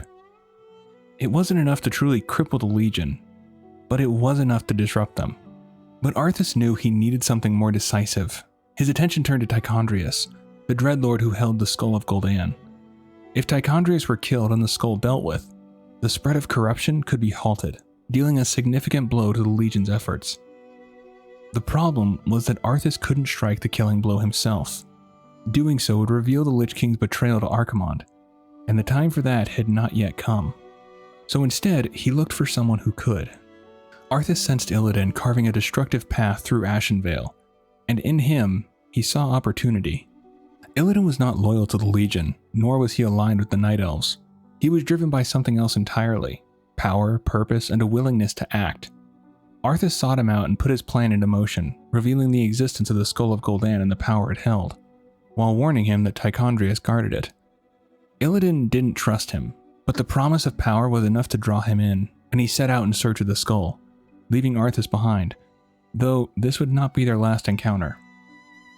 Illidan carved his way through Felwood, leaving a trail of fallen demons behind him as he searched for the artifact and its guardian. He did not find Tichondrius right away, but he did find the skull. When he finally took it into his hands, he realized it held more than raw power. It carried the memories and knowledge of Gul'dan himself. The safer path would have been to draw from it slowly and cautiously, but given the urgency of the war, Illidan made his choice and consumed its power entirely. Fel energy surged through his body as the transformation began, horns pushing from his skull and wings unfurling from his back as his form changed into something no longer purely night elf, but something far more dangerous. He became part demon. With the power came knowledge, visions of Draenor, of the tomb of Sargeras, and of the secrets hidden within it flooded his mind. Now armed with power and understanding, Illidan turned his attention to Tichondrius. He hunted him down and killed him, dealing a significant blow to the Legion's campaign. Though Felwood remained corrupted, the spread of that corruption was halted, and it wouldn't reach Ashenvale or Hyjal. Despite what he had done, Illidan did not return as a savior. Malfurion and Tyrande saw only what he had become. By consuming the skull, he crossed a line, transforming into one of the very creatures they were fighting. Malfurion banished his brother from Night Elf lands, and this time Illidan did not resist. He accepted the exile, not out of regret, but because he believed staying at Hyjal was meaningless. One victory would not end the war, and he knew the Legion would return, so he left to fight his own war, the only war that truly mattered to him. Archimonde begins his advance on the summit of Hyjal, and with the Legion forces pushing steadily forward, it won't be long until they reach the top and claim their prize. All the allied forces, the Night Elves, the Alliance and Horde, the Forest Spirits, and the Druids gather at Mount Hyjal for the final defense.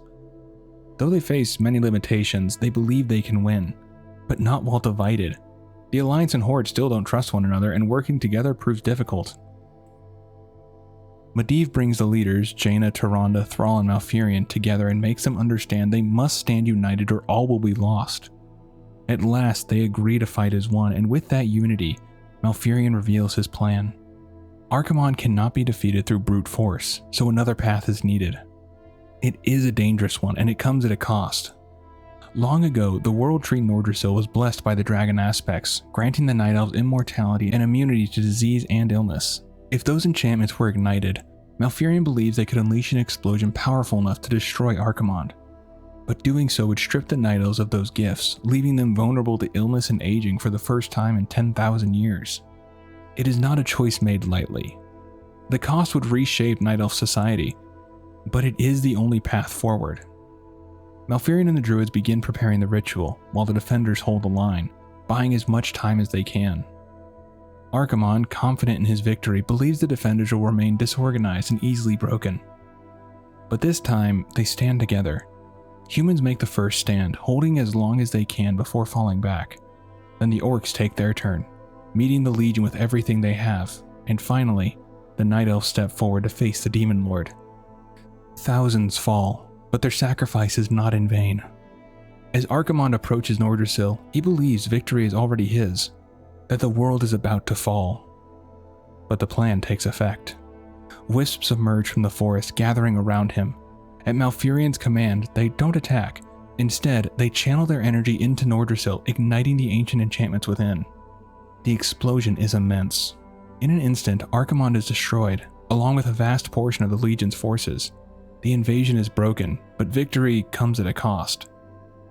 In the aftermath, the remaining defenders drive back what is left of the Legion. Arthas escapes to the Eastern Kingdoms to continue his master's plan. The Horde and Alliance go their separate ways, their alliance fragile at best. The Night Elves remain in Hyjal, beginning the long process of rebuilding and healing the land. Nordrassil is left severely damaged, and as was known from the beginning, the Night Elves become mortal.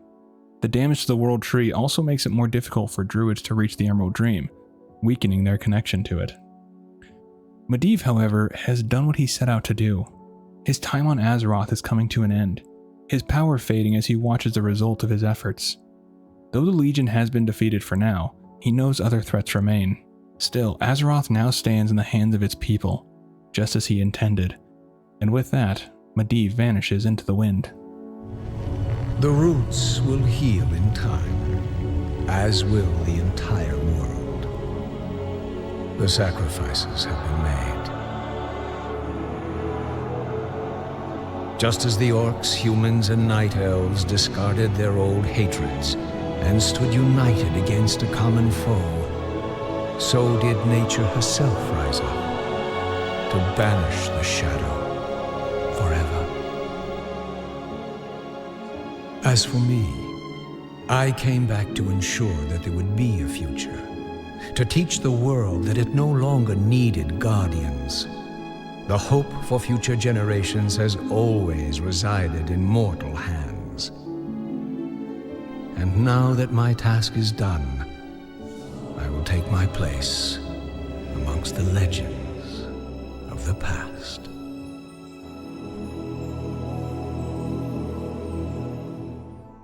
That's going to do it for this one. Hopefully you enjoyed. And I figured I would leave you with some fun little things of me messing up the recording and me trying a different Lich King voice. Because, well, I tried a mod and just didn't sound right. Just sounded too much. And the voice that I went with, I do like. However, the voice I really wanted to do, I couldn't do consistently with how much the Lich King was talking. If I trained, I could probably do it. But that was not the case this time. So, yeah. Let this be your first lesson.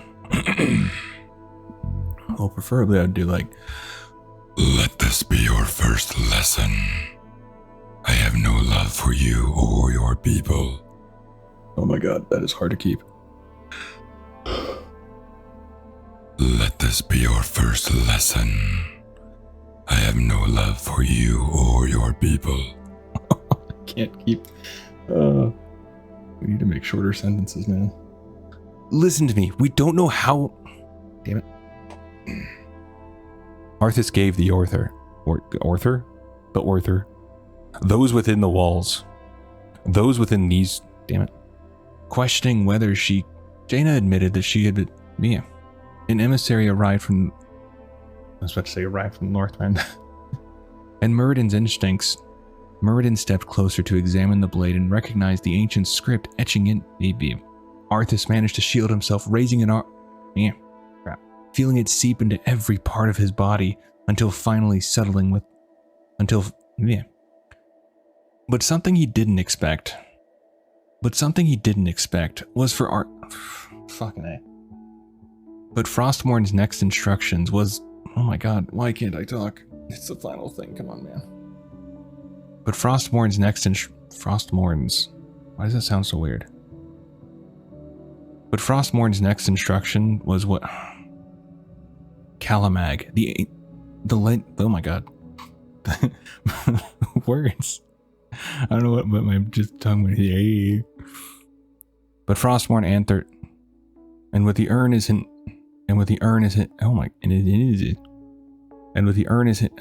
in his clutches. As he drew closer to Quel'Thalas, Arthas would occasionally catch movements.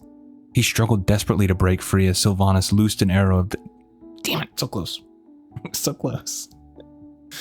There was no time to question it. Sylvanas with... Sylvanas? Pawn Clove... The Archmage summoned a water elemental and though there was still a way...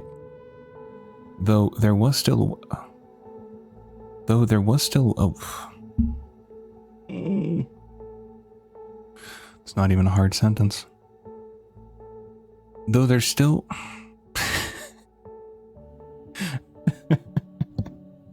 Bloody hell. That he would rather die honoring the promise he made than live to Arthas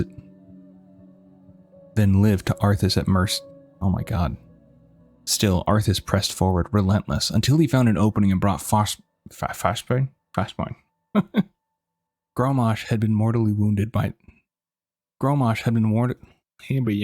leaving forces behind.